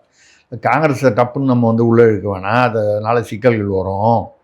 நீங்கள் சிங்கிள் லார்ஜஸ்ட் பார்ட்டினே கொடுத்து நம்ம சட்டமன்றத்துக்கு போய் அங்கே வந்து காங்கிரஸ் ஓட்டு போட்டோமே, நீங்கள் ரகசியமாக காங்கிரஸில் ராகுல் காந்திகிட்ட பேசுங்க, யார்கிட்ட வேணால் பேசுங்க, யாரை வச்சு வேணால் பேசுங்க, அவங்க அதை வெளிப்படையாக பண்ணுறாங்களா இல்லை அங்கே வந்து சட்டமன்றத்தில் வந்து மாற்றிக்கிறாங்களா? அன்றைக்கி வந்து 118 வரணும் உங்களுக்கு. காங்கிரஸ் போட்டான்னா யார் போட்டால் உங்களுக்கு என்ன? அன்றைக்கி வெளிப்படையாக வரப்போகுது. அதாவது இந்த ஃபஸ்ட்டு ஸ்டேஜை தாண்டிடுவோம், கவர்னர்லேருந்து சட்டமன்றத்துக்கு போய் ப்ரூவ் பண்ணுறதுக்கு போயிடுவோம் அப்படின்னு சொன்னபோது இல்லை லெட்டர் காங்கிரஸுக்கிட்டேருந்து வாங்கிடுவோன்னு ஆதவ் அர்ஜுனா சொன்னாராம். ஆதவ் அர்ஜுனா என்ன அரசியல் ஜாம்பவானா? இந்த பெண் நிறுவனத்தில் ஆலோசனை இப்போ பார்த்தீங்கன்னா பிரசாந்த் கிஷோர் ஊருக்கெலாம் ஆலோசனை சொன்னார், அவருக்கு எது என்னாச்சு? இப்போவுமே திமுகலேருந்து உள்ளுக்குள்ளேருந்து புகையிற செய்தி வந்து பிரச்சனைகள் அங்கே வந்து என்ன வந்திருக்குன்னா, பெண் நிறுவனமும் வேறு சில அந்த மற்ற ஆலோசனை நிறுவனங்களும் இவங்கெல்லாம் கொடுத்த கேண்டிடேட் தான் நிறையா அவுட் ஆகிருக்காங்க திமுகவில். ஏன் துவக்க வைக்கிறதுக்கு எதுக்கியா வந்து பல கோடிகள் செலவழித்து வெளியிலேருந்தோ இல்லை சொந்த நிறுவனமோ அதுவும் நடத்துறதுக்கு செலவு இல்லை, பல 100 கோடிகள் செலவு பண்ணி தோக்கிறதுக்கு ஐடியா கொடுக்கறதுக்கு எதுக்கு, செலவு பண்ணாமே தோத்துட்டு போகலாமே அப்படிங்கிற மாதிரி ஒரு அங்கே உள்ளுக்குள்ள ஒரு புகைச்சல் நடந்துக்கிட்டு இருக்கு திமுகவில். அதாவது எல்லா கட்சியிலையும் வந்து ஜெயிச்சா எல்லோரும் நான் தான் என்னால் தான் அது ஒரு விதம், தோத்தா வந்து அப்புறம் ஒன்றால் நான் கேட்டேன் என்னால் நீ கேட்டேங்கிற மாதிரி இந்த மாதிரி ஒரு சூழ்நிலை இருக்கக்கூடிய சூழ்நிலையில் விஜய் வந்து அவருக்கு அந்த அரசியல் முதிர்ச்சி அப்போ தான் இவர் சொல்லியிருக்காரு, நான் வேலுமணிட்டையும் செங்கோட்டையன்ட்டு இவர் சிவி சண்முகத்திட்டையும் பேசிக்கிட்டு இருக்கேன், அவங்க எப்படியாவது எடப்பாடியை கன்வின்ஸ் பண்ணி வெளியிலிருந்து ஆதரவுன்றதுக்கு முயற்சி பண்ணி பண்ணுறான்னு பேசிக்கிட்டு இருக்காங்க. அது என்னன்னு தெரிகிற வரைக்கும் காங்கிரஸ் இதை அந்த ஆதரவு தர்றேன்னு சொன்னால் கூட அதை வெளிப்படையாக நம்ம இது பண்ண வேணாம், கடிதம் வாங்க வேண்டாம், கவர்னர்கிட்ட கொடுக்க வேணான்னு செங்கோட்டையன் சொல்லியிருக்காரு. அவர் அனுபவ இதில் சொல்லியிருக்காரு. என்னை பொறுத்த வரைக்கும் அது நல்ல ஒரு யோசனையாக தான் தெரியுது, நியாயமான யோசனை, சட்டம் தார்மீகம் ரெண்டுத்துக்கும் பொதுவான ஒரு யோசனை. ஏன்னா அரசியலில் என்ன விளைவுகள் வரும், ஏன்னா வேலுமணி பின்னால் ஒரு 24 எம்எல்ஏ இருக்காங்களாம், 47 பேரில் 24 பேர் வேலுமணி பின்னால் அப்படின்னு சொல்கிறாங்க, தெரியல. இவர் சிவி சண்முகம் பின்னால் 12 பேர் இருக்காங்களாம். 4 பேர் மீட்டிங் போட்டாங்க, வேலுமணி, சிவி சண்முகம், இசகி சுப்பையா, அவர் தென் மாவட்டத்தை சேர்ந்தவர், அம்பாசமுத்திரம் தெரியும், எங்கள் வீட்டுக்கெல்லாம் வந்திருக்காருங்க. அவர் வந்து திருநெல்வேலியில் ஜாயின்ட் செக்ரட்டரியாக முதல்ல தெரியும், அமைச்சராலாம் இருந்தார். இல்லை நமக்கு திமுக எல்லா கட்சியிலையும் நமக்கு வந்து நண்பர்கள் இருப்பாங்க, அது பொது நட்பு வேறு அரசியல் வேறுப்போம். அந்த மாதிரி வரும்போது இசகி சுப்பையா, அப்புறம் நம்ம சி விஜயபாஸ்கர் புதுக்கோட்டை, அதாவது விராலிமலையில் ஜெயிச்சார், அதாவது ஹெல்த், அவருக்கும் ஒரு கணிசமான, அவர் ஜெயித்ததே ஒரு 78,000 ஓட்டு 80,000 ஓட்டு வித்தியாசத்தில் ஜெயித்தார். அதெல்லாம் சரி. இப்போ இவங்க 4 பேரும் வந்து ஒரு என்ன சொல்கிறது ஹெவி வெயிட்னு சொல்லுவாங்க அதிமுகவில். அந்த முதல் இடத்துல எடப்பாடி இருந்தாலும் 2வது இடத்துலன்னு சொல்லும்போது வேலுமணி வருவார். வேலுமணி, சிவி சண்முகம்லாம் 2, 3ன்னு சொல்லாமல் அந்த 2வது நிலையில் ஒரு பவர்ஃபுல்லான ஆட்கள். இவர்களுக்கு பின்னால் வந்து ஒரு ஒரு வரிசையில் ஆட்கள் இருக்காங்க. இவங்க 4 பேரும் சேர்ந்து எடப்பாடியை கன்வின்ஸ் பண்ணுவோம், அப்படி இல்லைன்னா நம்ம ஸ்ப்ளிட் ஆகி போவோம், தாவேக்காவுக்கு போவாங்கன்னு சொல்கிறதெல்லாம் நடுவில் நியூஸ் வந்துச்சு. அப்போல்லாம் மாற மாட்டாங்க. 47 பேரில் 36 பேர் ஒரு கால், 30 பேர் 32 பேருக்கு மேலே 32 ஸ்ப்ளிட் ஆனாலே அங்கே உத்தவ் தாக்கரேக்கு ஏக்நாத் ஷிண்டே காண மாதிரி இதுதான் உண்மையான அதிமுகன்னு வந்துடும். எடப்பாடி தலைமையிலான அதிமுக வந்து உத்தவ் தாக்கரே மாதிரி ஆகிடும். அதிமுக எடப்பாடி பிரிவு, இந்த பழைய ஓபிஎஸ் சிபிஎஸ் கதை மாதிரி வந்துடும். ஆனால் எது அதிகமாக இருக்கோ 2/3 எங்கே இருக்கோ அதுதான் உண்மையான அதிமுக. அதே தான் அந்த மகாராஷ்டிரா உதாரணத்தில் இப்படிங்கிற மாதிரிலாம் இருக்குது அப்படின்லாம் செங்கோட்டையன் சொல்லியிருக்காரு. ஓகே, அது வரைக்கும் வெயிட் பண்ணுங்க, அது ஏதாவது ஒரு முடிவு தெரியட்டும். ஏன்னா ஒரு கால் எடப்பாடியை கன்வின்ஸ் பண்ணிட்டாங்கன்னா அங்கேயும் ஸ்பிளிட்டு வராமல் 47 பேர் வந்து உங்களுக்கு சப்போர்ட் பண்ணாங்கன்னா 150க்கு மேலே வந்துருச்சு. ஏற்றுக்கல. அதாவது ஒரே ஒரு கடிதம், எடப்பாடி வந்து நாங்கள் வந்து ஆதரவு கொடுக்குறோம், 47 எம்எல்ஏக்கள் நாங்கள் ஆதரவுன்னு. அப்போ வந்து எடப்பாடி வந்து கட்சியோட பொதுச் செயலாளருங்கிற முறையில் அவர் கொடுத்தா போதும், தனித்தனியாக வேணும். ஏன்னா இது வந்து கட்சி ஆதரவு, வெளியிலிருந்து ஆதரவு. ஓகே, அப்போது வேறு வழியே இல்லை. அவர் சட்டமன்றத்தை கூட்டணும், சட்டமன்றத்துலேயும் இந்த ஆதரவு கொடுத்துருக்கணும், நம்பிக்கை ஓட்டில் பார்ட்டிசிபேட் பண்ணி கொடுத்துருக்கணும். ஒரு கால் திமுக எதிர்த்து வாக்களித்தா கூட விஜய் வந்து ஆட்சி அமைச்சிருப்பார். ஒத்துட்டு இருக்கோமா இல்லையா? இல்லை ஆதவர்ஜுனா பேச்சை கேட்டுக்கிட்டு இந்த ஒரு விசிகாவை நம்ம வர வச்சிடலாம், கம்யூனிஸ்ட் வர வச்சிடலாம், இந்த 1, 2 எல்லாம் வர வச்சிடலாம், முஸ்லீம் லீக் இந்த மாதிரி சின்ன கட்சிகள் வர வச்சுட்டா நமக்கு ஒன்றும் பிரச்சனை இல்லை, இன்னும் ஒரு 6 சீட்டு தான் பாக்கி இருக்குது, 2, 1 இப்படி கொண்டு வந்துடலாம் அப்படின்னு சொல்லி வந்துட்டா அனாவசியமாக அதிமுக ஆதரவுன்னு போனால் நாளைக்கு அப்புறம் பாஜக உள்ளே வந்துடும், என்டிஏ அலைன்ஸ் வழக்கமான திமுகவுடைய டயலாக் பாஜக உள்ளே வந்துடும் அப்படிங்கிற மாதிரி ஆதவர்ஜுனா ஏற்றி விட போக நந்தவனத்தில் ஒரு ஆண்டி கூத்தாடி போட்டு உடைச்சாண்டி நாள் ஒரு விதமாக குயவனை வேண்டி கொண்டு வந்தான ஒரு தோண்டி அவன் கூத்தாடி போட்டு உடைச்சாண்டி. விஜய் இதுதான் பண்ணியிருக்கார். ஓகே சார், இது வந்து டெக்னிக்கலாக இதை சொல்லிட்டேன். தார்மீக ரீதியாக என்னுடைய ஒரு அதாவது என்ன சொல்கிறது கருத்து. நான் சொல்கிற கருத்தை கவர்னர் வந்து கேட்கணும்னு அவசியம் இல்லை. மக்கள் வந்து அவருக்கு மேண்டேட் கொடுத்துருக்காங்க. ஓகே. 108 பேர் அவர் 108 தொகுதியில் வந்து ஜெயிச்சிருக்காரு. எப்படி ஜெயிச்சாரு, அப்படி ஜெயிச்சாரு, இப்படி ஜெயிச்சாரு. அவருக்கு பின்னால் இளைஞர் சக்தி, தற்கொலைகள், அவங்களுக்கு ஒன்றுமே புரியல. அவருக்கு கீழே அவருடைய கட்சியில் இருக்கிற ஒரு தொண்டர் வந்து அவர் மாதம் 2500 வந்து சொந்த காசுலேருந்து கொடுப்பாருன்னு சொல்கிறாங்க. சொந்த காசுலேருந்து கொடுத்தாருன்னா 5000 கோடி வருஷத்துக்கு ஆகும். அவர் இது வரைக்கும் சினிமாவில் சம்பாதிச்சதெல்லாம் வந்து சொந்த காசுலேருந்து. எந்த அரசியல்வாதியாவது வரவு வரும்போது தனியாக வேணால் வாங்கிப்பாங்க. சில பேர் கட்சிக்காக கொஞ்சம், தனக்காக கொஞ்சம், குடும்பத்துக்காக கொஞ்சம், நம்ம எல்லாம் பார்த்துருக்கோம். எந்த கட்சியாக இருந்தாலும் சொல்லுவோம். ஆனால் செலவு பண்ண வரும்போது நீ செலவு பண்ணு, நீ செலவு பண்ணுன்னு காய்ப்பாங்களே தவிர கையிலேருந்து செலவு பண்ண மாட்டாங்க. அப்படி இருக்கும்போது விஜய் வந்து தமிழக அரசு செய்ய வேண்டிய காசை வந்து தன் சொந்த காசுலேருந்து கொடுப்பாங்கன்னு ஒரு அம்மா பேசுது. இப்போ இன்னைக்கு காலையில் பார்த்தீங்கன்னா ஜோசப் விஜயோட ஆவி என் பேரில் வந்துச்சு. அவர் ஆவி இவர் பேர்லேயே வருது. அவர் நல்லா இருக்கார். விஜய் நல்லா 100 வருஷம் இருப்பார், இருக்கட்டும். அவர் ஆவி இவர் பேரில் வந்துச்சு. ஒருத்தர் ஒரே ஆட்டம் போட்டு இப்படி கொஞ்சம் தற்கொலைகளாக இருக்கிறார்கள் என்பதில் நம்ம வந்து ஒன்றும் மாற்ற கருத்து இல்லை. அன்றைக்கி என்ன கருத்தோ அதே தான். பட் அதுக்காக அவர்கள் மெஜாரிட்டி பெற்றார்கள் என்றால் அவர்கள் ஆட்சிக்கு வரக்கூடாதுன்னு இல்லை. வரட்டும், வந்து அவர்கள் தற்கொலைத்தனமாக ஆட்சி நடத்தினால் அந்த ஆட்சி அந்த லட்சணம் மக்களுக்கு தெரியட்டுமே. ஓகே. அந்த வகையில் அவர் வந்து இல்லை சட்டமன்றத்துக்கே முதல்ல அனுப்பிச்சு சட்டமன்றத்திலே அவர் வந்து 118 வரலன்னு சொல்லி அங்கேயே ஆட்சி கவிழ்ந்தால் மறுபடியும் கவர்னர் ஆட்சி வரப்போகுது. ஓகே. அதுதான் திமுக விரும்பவில்லைன்னு சொல்கிறாங்க. இந்த பரபரப்பான சூழலில் 2-3 வதந்திகள் வந்துட்டு இருக்குது. வதந்திகளாக உண்மையானு சொல்லிட்டு இன்னும் ஒரு 2-3 நாட்களில் தெரிஞ்சிடும்னு நினைக்கிறேன். அதிமுகவும் திமுகவும் சேர்ந்து ஆட்சி அமைக்க போகிறாங்க அப்படின்னு சொல்லிட்டு ஒரு செய்திகள் வருது. அதுக்காக தான் எடப்பாடி பழனிசாமி 47 எம்எல்ஏக்களை ரெசார்ட்டில் தங்க வச்சுருக்காருன்னு சொல்கிறாங்க. திமுக வெளியே இருந்து ஆதரவு கொடுக்க போகுதுன்னு சொல்கிறாங்க. அதே போல் இது நடந்தால் தாவேக்காவில் இருக்கிற 108 எம்எல்ஏக்களும் ரிசைன் பண்ணி சட்டமன்றத்தையே கலைப்போன்ற மாதிரி அவங்க ஒரு செய்திகளை சொல்லியிருக்காங்க. எப்படி பார்க்கலாம் இது ரெண்டுத்தையும்? இந்த தமிழ்நாட்டில் அரசியல் யாருக்கு புரிஞ்சிருக்கு, யாருக்கு புரியல, இல்லை வேணும்ட்டு குழப்பி விட்றாங்களா, இப்படியும் இருக்கலாம். விஜய் வந்து 108 பேர் என்ன பத்திரிகையிலேயே வந்திருக்கு. ஓகே. 108 பேரும் ராஜினாமா, 107 பேர் அவர் 2 இடத்துல நிற்கிறது ராஜினாமா பண்ண போகிறது. ராஜினாமா பண்ணதுனால சட்டசபை கலையும்னு யாராவது கனவுல நினச்சிருந்தா, நான் வந்து ஏற்கனவே சட்டம் ஏதோ கொஞ்சம் தெரியும், நான் ஒன்றும் பெரிய ரொம்ப. ஆனால் இன்னைக்கு காலையில் இப்படி கூட இருக்குமான்னு ஃபுல்லாக வந்து சட்ட புத்தகங்கள்லாம் கான்ஸ்டியூஷனை பிரட்டி பார்த்து அதில் உள்ளதெல்லாம் பார்த்தேன். கலையவே கலையாது. 1/3 போனாலும் சரி, பாதி போனாலும் சரி, எவ்வளவு பேர் ரிசைன் பண்ணுறாங்களோ அங்கே இடைத்தேர்தல் வரும். ஓகே. அப்போது இடைத்தேர்தல் நீங்கள் சொல்கிற அந்த இதில் 108 வச்சுருக்காரு. 108 இடத்துலையும் வந்து ரிசைன் பண்ணுறாங்க. இவர் 2 இடத்துல இருந்து சேர்த்து ரிசைன் பண்ணால் 108 இடத்துல இடைத்தேர்தல் வரும். 108ல் அவர் எவ்வளோ ஜெயிப்பார்? மேக்சிமம் 108 தானே ஜெயிக்க முடியும். ஆமாம், சிம்பிளாக 108 இடத்துல நின்று 120ல் ஜெயிக்க முடியுமா? இல்லை, 234 தான் ஜெயிக்க முடியும். அது மாதிரி 108ல் 108 தான் ஜெயிக்க முடியும். 108 தான் நிற்க முடியும். இடைத்தேர்தல் அங்கே மட்டும்தான் வருது.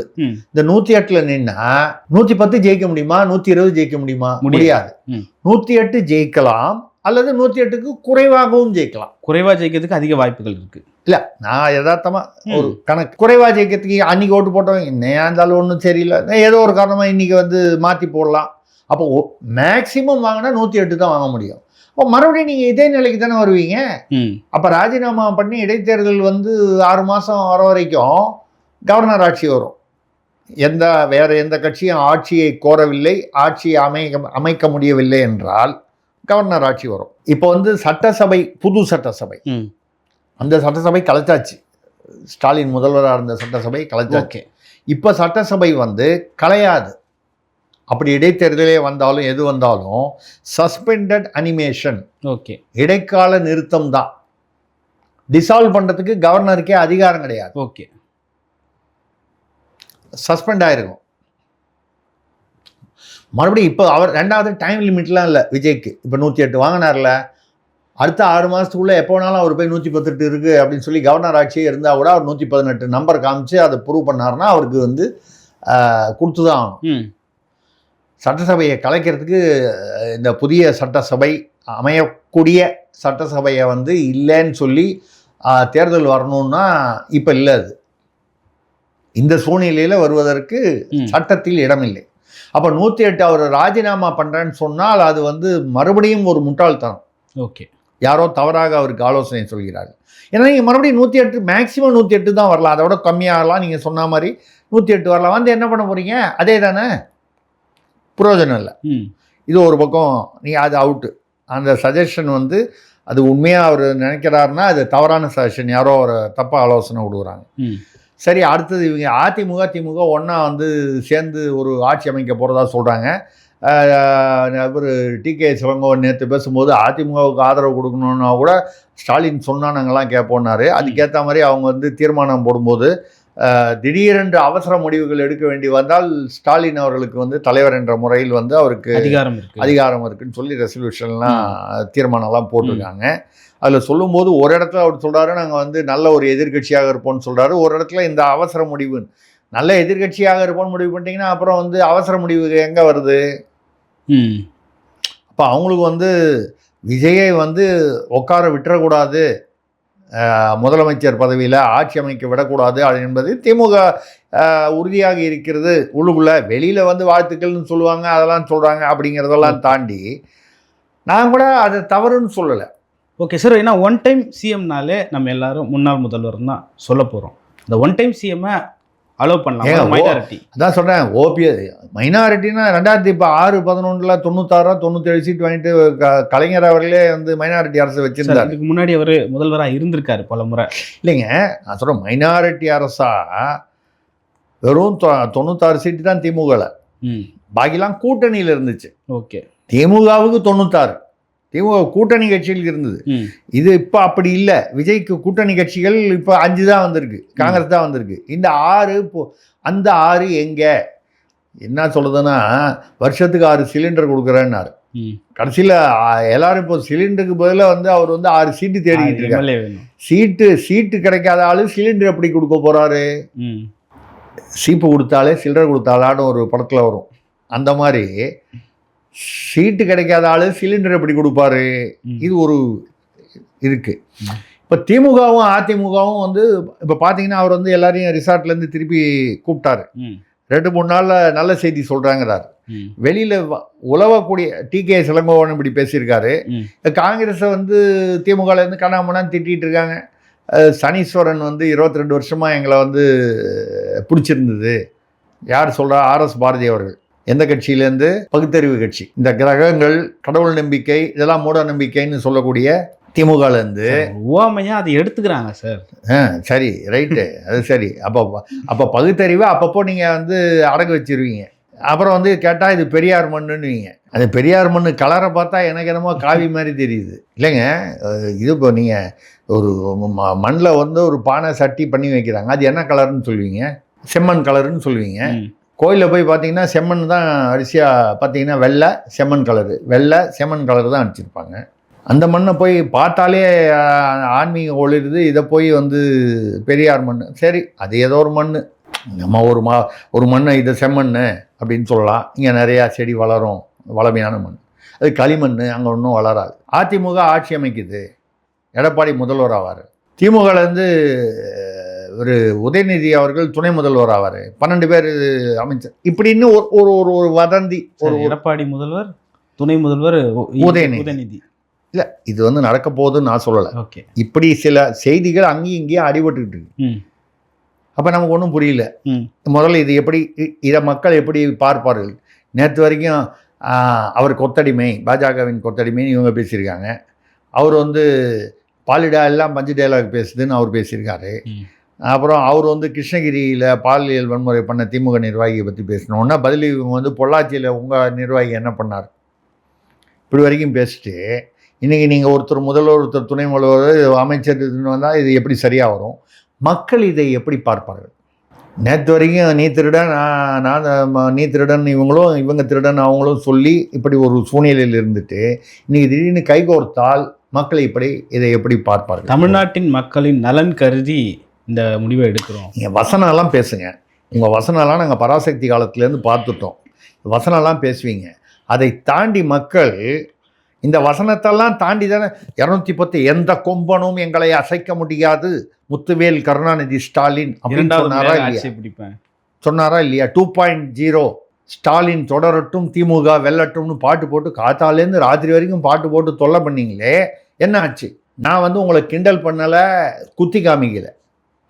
அரசியலில் இப்படி தான் சொல்லுவாங்க.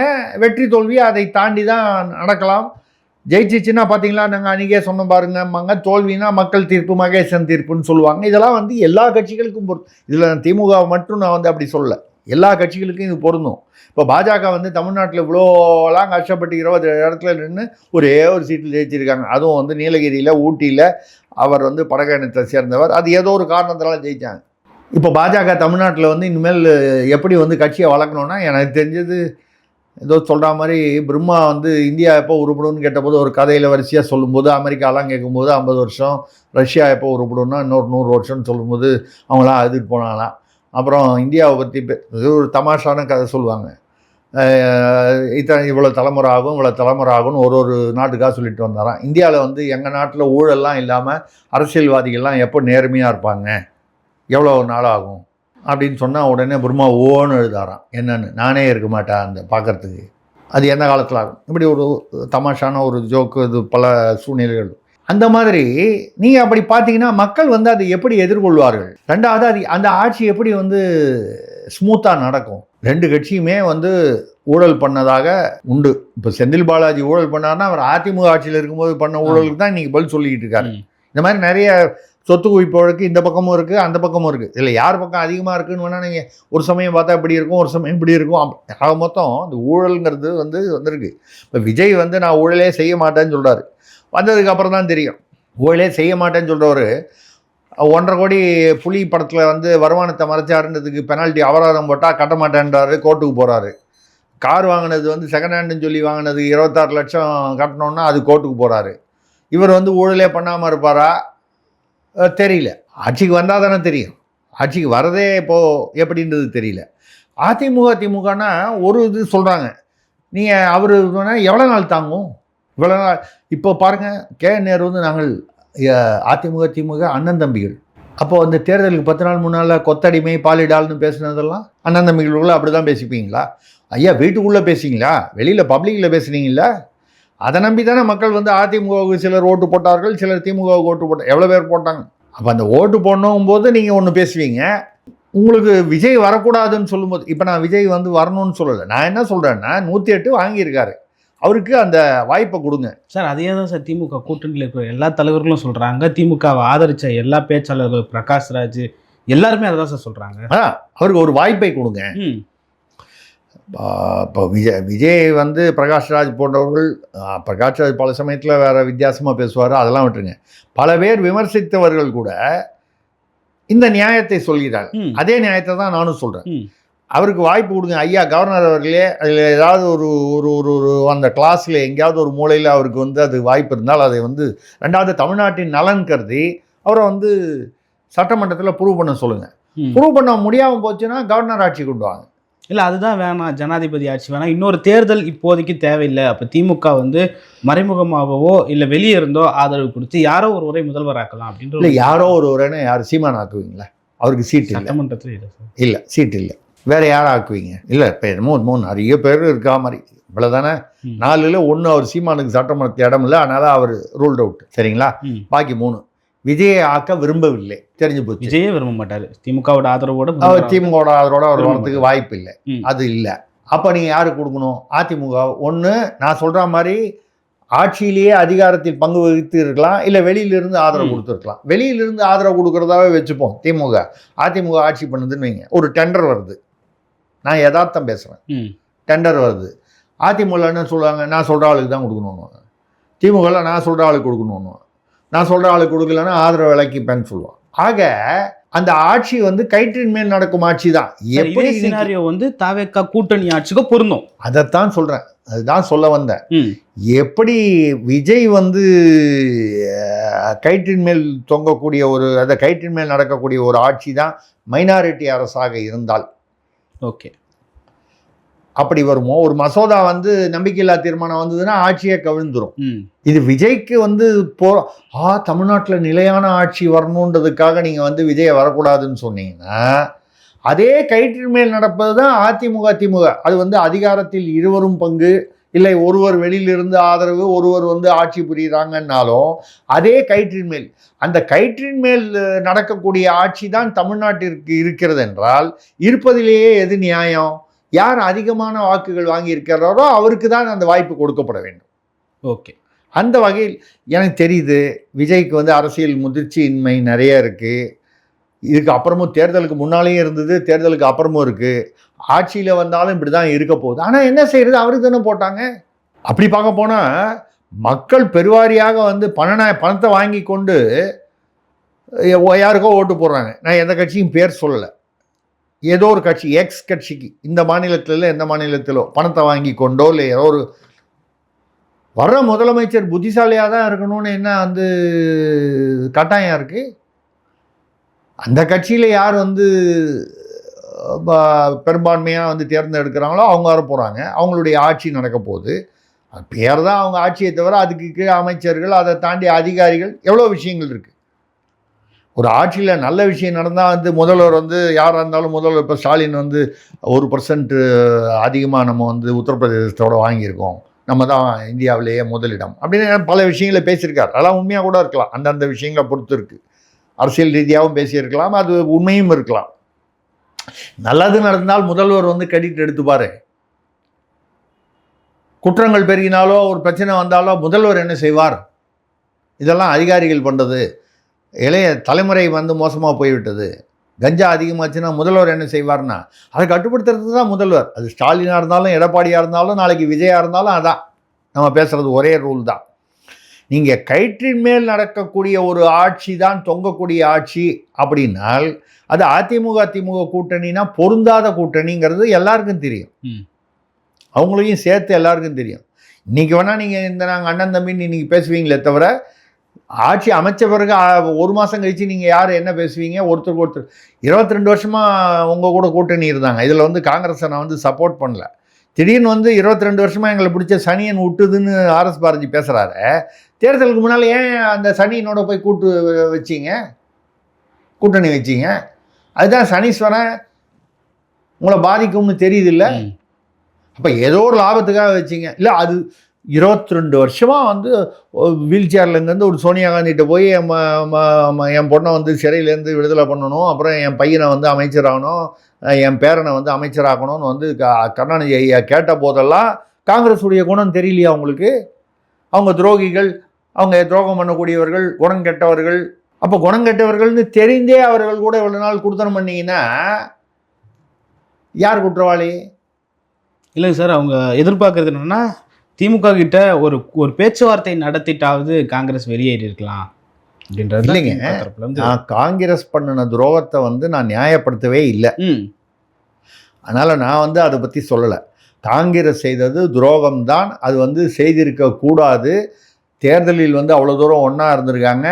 ராஜ்யசபா எம்பி அப்போ தான் 2 மாதம் முன்னால் வாங்கினது. அந்த ஈரம் காயலைன்னு ஆராசா சொல்கிறதுல வந்து எனக்கும் வந்து நான் அதை வந்து அந்த கருத்தை ஏற்றுக்கொள்கிறேன். காங்கிரஸ் செய்திருக்கக்கூடாதுன்றது விஜய் தான் வந்து முதிர்ச்சி இல்லாமல் பண்ணார்னா ராகுல் காந்தி என்னைக்கு முதிர்ச்சி வந்து என்ன ஆக போகுது? ரைட், விடுங்க. இது விஜய்க்கு வந்து இப்போ தான் வந்திருக்காரு. ராகுல் காந்தி இன்னும் எத்தனை வருஷம் ஆனாலும் முதிர்ச்சி வருமா அவருக்குன்னு தெரியல நமக்கு. ஏன்னா அவர் நடந்து கொள்ளும் முறை இதெல்லாம் வரதுக்கு முன்னாலேயே ராகுல் காந்தி வந்து நான் வந்து பதவி பிரமாணத்துக்கு வர்றேன்னு சொல்லி டிவிலாம் வந்துடுச்சு. இங்கே கூப்பிடவே இல்லை. அது கூட தெரியாமல், அதை கூட கலந்து பேசாமல். என்னன்னால் நம்ம என்ன சொல்கிறதுனா விஜய்க்கு ஒரு வாய்ப்பு கொடுங்கள். அதற்கு காரணம் வந்து விஜய் பேரில் உள்ள பரிதாபத்தினால் அதெல்லாம் ஒன்றும் இல்லை. 108 வாங்கியிருக்காருல, கிட்டத்தட்ட மெஜாரிட்டி கிட்ட வாங்கிட்டார்ல, வாய்ப்பு கொடுங்கள்.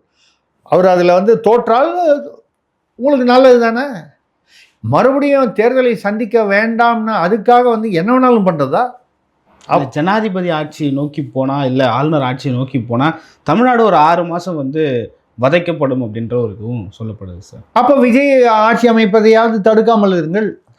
அதிமுக திமுக தடுக்கிறது சார். ஆளுநர் தான். ஒரு நிமிஷம் இருங்க. விடுதலை சிறுத்தை நேற்று என்ன பேசினார்? உயர்மட்ட கூட்டம் 3 நாள் முன்னால் வச்சாரே, ஏன் வந்து கலைச்சு அதை நாளைக்குன்னு சொல்லியிருக்காரு? சொல்லுங்கள், மனசாட்சியை தொட்டு சொல்லுங்கள். நம்ம எந்த கட்சியும் இல்லை. நான் பாஜகன்னு வந்து நீங்கள் நினச்சிருந்தீங்கன்னா நான் பாஜக சப்போர்ட் இல்லை. பாஜக பண்ணாலும் தப்பு தான் சொல்கிறேன். ஒரு கால் பாஜகவும் சேர்ந்து தான் இந்த அதிமுக ஒரு கூட்டணிக்கு வந்து ஏற்பாடு செய்கிறார்கள் என்றால் அது தவறு, முட்டாள்தனம் என்று தான் நான் சொல்கிறேன். ஓகே, இதை விட தெளிவாக நான் எப்படி சொல்ல முடியும்? அப்போ நான் வந்து கட்சி சார்பாக சொல்லலை. ஓகே, நான் சொல்கிறது என்னென்னா, அந்த ஆள் அவர் ஜெயிச்சிருக்காரு. அந்த ஏன் வந்து திருமாவளவன் முதல்வர் அவரெல்லாம் பேசுகிறார்? சிந்தனை செல்வன் அப்போ விஜய் பேசுனா அவர் முதிர்ச்சியின்மை, சிந்தனை செல்வன் பேசுனா எப்படி அது எப்படி எடுத்துக்கிறீங்க? டிகே இளங்கோவன் பேசுனா அது எப்படி எடுத்துக்கிறீங்க? அதிமுக கூட நாங்கள் ஆதரவு ஸ்டாலின் சொன்னால் கொடுப்போம். அப்போ இவ்வளோ நாள் என்ன கொள்கை? இதுக்கு பேசாமல் அதிமுக மெர்ஜி பண்ணிவிடுங்க. ஒரு காலத்தில் எம்ஜிஆர் இருக்கும்போது கருணாநிதி 2 பேரையும் உட்கார வச்சு பிஜு பட்நாயக்கு பக்கத்து ரூமில் உட்கார வச்சு கிட்டத்தட்ட முடிவு பண்ணி கருப்பு சிவப்பு நடுவில் அண்ணாதுரை இது 2ஐயும் கலந்து 2 கொடியும் அதிமுக மெர்ஜர் திருப்பியும் மீண்டும் இணைய எல்லாம் பேசி முதல் நாள் ராத்திரி எல்லாம் சொல்லிவிட்டு ஏதோ ஒரு 1-2 பாயிண்ட் மிச்சம் இருக்குது, நாளை காலையில் சொல்கிறோன்னு சொல்லிட்டு திடீர்னு வேண்டான்ட்டாங்க. யார் எதுக்காக வேணான்னு சொன்னாங்க, எப்படி நின்று போச்சுன்னு தெரியல. பிஜு பட்நாயக் அவ்வளோ முயற்சி பண்ணி அது நடக்காம போச்சு. இப்போ ஒன்றா சேர்ந்துருங்க, 2 கட்சியும் ஒன்றா மெர்ஜ் பண்ணுங்க, அதிமுகவையும் திமுகவையும் இணைச்சிருங்க. அவங்க 47, இவங்க 59. அப்போ கூட மெஜாரிட்டி வரலையே. கூட்டணி கட்சிகள் தான் நினைக்கணும். அதே 106 வந்து நிற்கிது. விஜய் எந்த 106 108 ஒன்று வந்து அவர் ரிசைன் பண்ணி ஆகணும், ஒன்று வந்து சபாநாயகர் சட்டமன்றத்துக்கு போனால் சபாநாயகர் ஓட்டு போட முடியாதுன்னு வரும்போது கிட்டத்தட்ட அந்த 106 107 தானே நிற்கிது. அதுதான் வருது. அப்போ மறுபடியும் நீங்கள் கூட்டணி கட்சிகள் தான் போகணும். திமுகவும் அதிமுகவும் நீங்கள் அது வந்து கூட்டணியாக இருந்தாலும் சரி, இல்லை அப்படியே 2 பேரும் அண்ணன் தம்பி 2 பேரும் ஒன்றா மறுபடியும் குடும்பம் ஒரே குடும்பமாக போயிடுவோம் சார். ஆனால் அதில் கூட்டணிலையும் ஒரு சிக்கல் இருக்குது சார். பாமக இருக்கிற கூட்டணியில் விசிகா இருக்காது, விசிகா இருக்கிற கூட்டணியில் இதைத்தாங்க நான் சொல்கிறேன். பொருந்தாத கூட்டணின்னு சொல்கிறது எதுக்காக சொல்கிறேன்? பிஜேபி இருக்கிற கூட்டணியில் கம்யூனிஸ்டுகள் இருக்க மாட்டாங்க.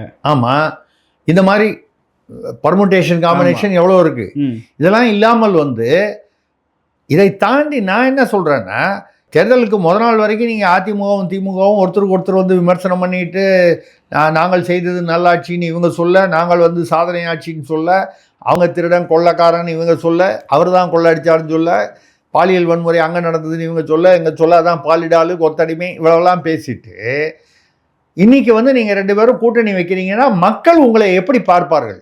இன்றைக்கி நீங்கள் வந்து விஜயை வரவழ தடுப்பதற்காக இதை செய்யலாம். ஆனால் எதிர்காலத்தில்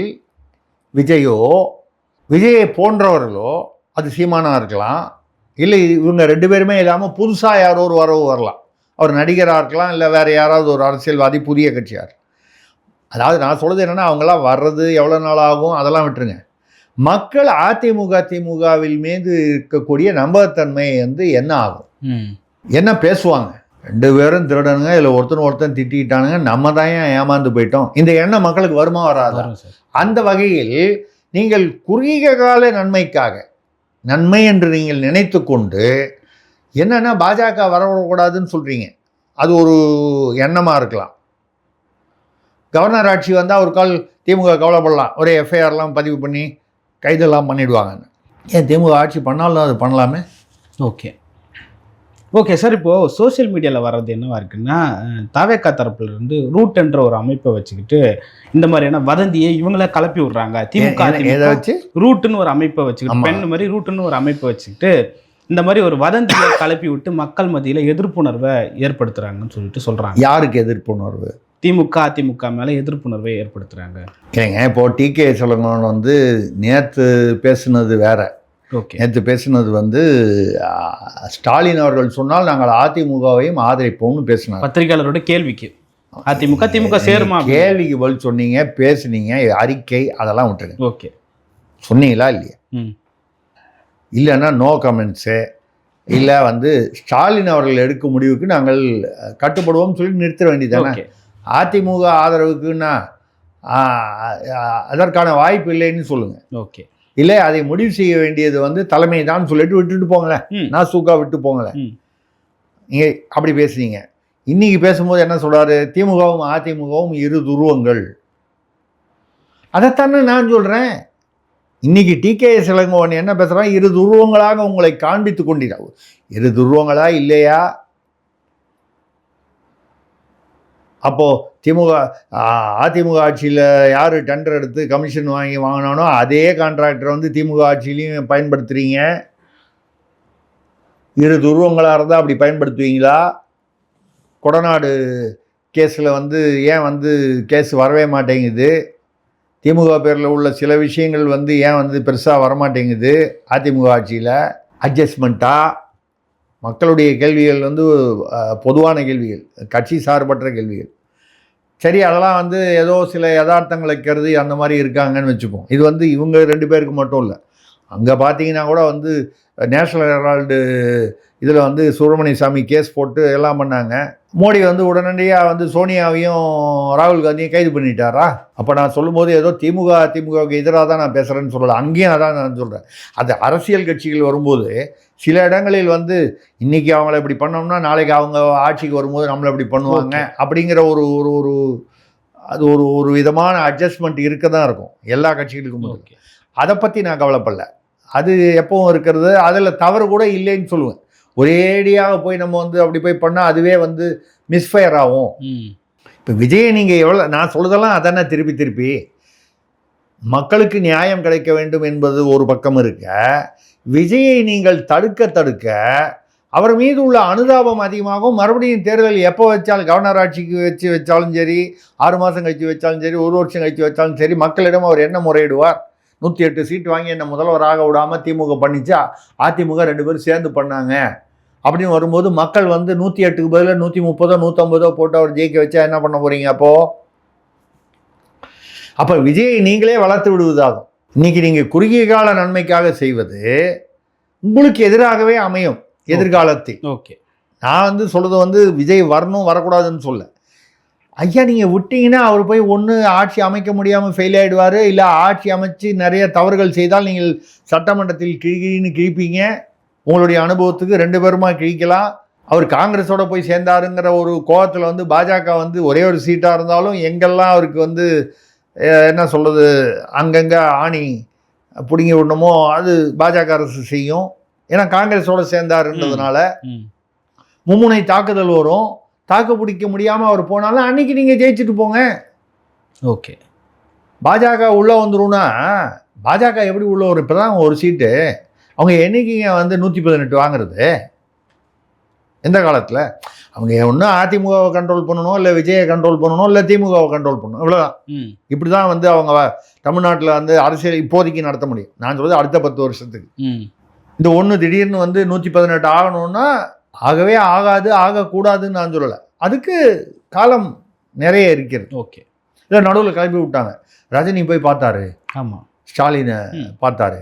இவ்வளோத்துக்கும் காரணம் அநேகமாக வந்து திமுக அதிமுக 2 கூட்டணி சேர்ந்து ரஜினியை முதல்வர் ஆக்கி விடுவாங்க. என்கிட்ட ஒரு நிகழ்வில் கேள்வியே கேட்டாங்க, கதை திரும்ப என்ன கதை? அவர் நான் தான் சொன்னேன். இது ஒரு நிகழ்வு என்கிட்ட கேட்டாங்க சேனலில், நான் பதில் சொன்னேன். நானே அவர் வந்து கட்டுரை எழுதியிருக்கேன், அது அவருக்கு அரசியல் சரிப்படாது, அவர் அரசியலுக்கு வர்றது அவருக்கும் நல்லதில்லை, மக்களுக்கும் நல்லதில்லை அப்படின்னு சொல்லி கார்கோடன் கட்டுரையில் எழுதின போது அவருடைய பிஆர்ஓவாக இருந்த சுதாகருங்கிறவர் வந்து அவர் இப்போ இறந்து போயிட்டார். இந்த சுதாகர் போன வருஷமாக இந்த 2 வருஷம் முன்னால் அவரை வந்து எங்கள் ஆஃபீஸுக்கு திடீர்னு வந்தார். சார் ரஜினி சார் அவங்களோட பேசணுங்கிறாரு. நான் நார்மலாக அவங்களாம் அந்த மாதிரி தான் யாராவது அனுப்பிச்சு லைன் போட்டு கொடுப்பாங்க, டேரெக்டாக லைனில் வர மாட்டேன். வந்தோடனே என்கிட்ட வந்து, எனக்கு அப்போ ரஜினியை வந்து அதுக்கு முன்னால் பழக்கம் இல்லை, அதாவது தெரியாது. ரஜினியே தெரியும், ரஜினிக்கு என்னை தெரிவதற்கு வாய்ப்பில்லை. அப்போது வந்து தமிழக அரசியல் பத்திரிகையில் அப்போ வந்து சார் அந்த உங்கள் இதில் உங்கள் கட்டுரையில் கார்கோடன் ஒருத்தர் எழுதியிருக்காரு, யார் சார் அவர்? நான் தாங்க கார்கோடன்ற பேரில் எழுதினேன். தலையங்க கட்டுரை கார்கோடன்ற புனை பெயரில் நான் தான் எழுதிக்கிறேன். ஏன் என்ன விஷயம்? இல்லை நான் அரசியலுக்கு வர்றது நல்லது இல்லைன்னு எழுதினீங்க. ஆமாங்க, அது என்னுடைய கருத்துங்க. நான் நினச்சேன் ஏதோ கோவப்படுறாரு, வருத்தமாக இருக்கேன். இல்லை ரொம்ப அருமையாக இருந்தது. ஒரு வரியும் வந்து ரொம்ப என் மனசை வந்து ஆழமாக வந்து என்னுடைய மனசாட்சியை பிரதிபலிப்பதாக இருந்தது அப்படின்னு சொல்லி, எனக்கு நீங்கள் தான் கார்கோடன் தெரியாது, அதனால் ஆசிரியர் தமிழக அரசியல்னு போட்டு ஒரு லெட்டர் கூட கொடுத்து அமைச்சிருக்கேன், பாராட்டி, பச்சை இங்கில் பாராட்டி. அந்த லெட்டர் வச்சுருக்கேன் வீட்டில். இவர் அரசியலுக்கு லாயக்கில்லை, இவர் வரக்கூடாது. லாயக்கில்லைன்னு நான் சொல்கிறது வந்து மட்டமாக சொல்ல, இவருக்கு ஒத்து வராது, இதற்கு தகுந்தவர் இல்லை. அரசியலுக்கு வரணுன்னா அதுக்கு வந்து கொஞ்சம் தோல் கொஞ்சம் திக்காக இருக்கணும், தடிப்பாக இருக்கணும். அந்த சென்சிட்டிவாக இன்றைக்கி ஐயோ அவன் திட்டானேன்னு ராத்திரி தூக்கம் வரலன்னா நீங்கள் தூங்கவே முடியாது வாழ்க்கையில். அரசியல்வாதினா எல்லாத்தையும் டிஆர் பாலு சொன்னது தான். டிஆர் பாலு அவர்கள் சொன்னார், வெக்கமான ரோஷம் சொரணை சூடு இதெல்லாம் இருந்தால் அரசியலுக்கு வரக்கூடாது. அனுபவத்தினால சொல்கிறார் அவர்.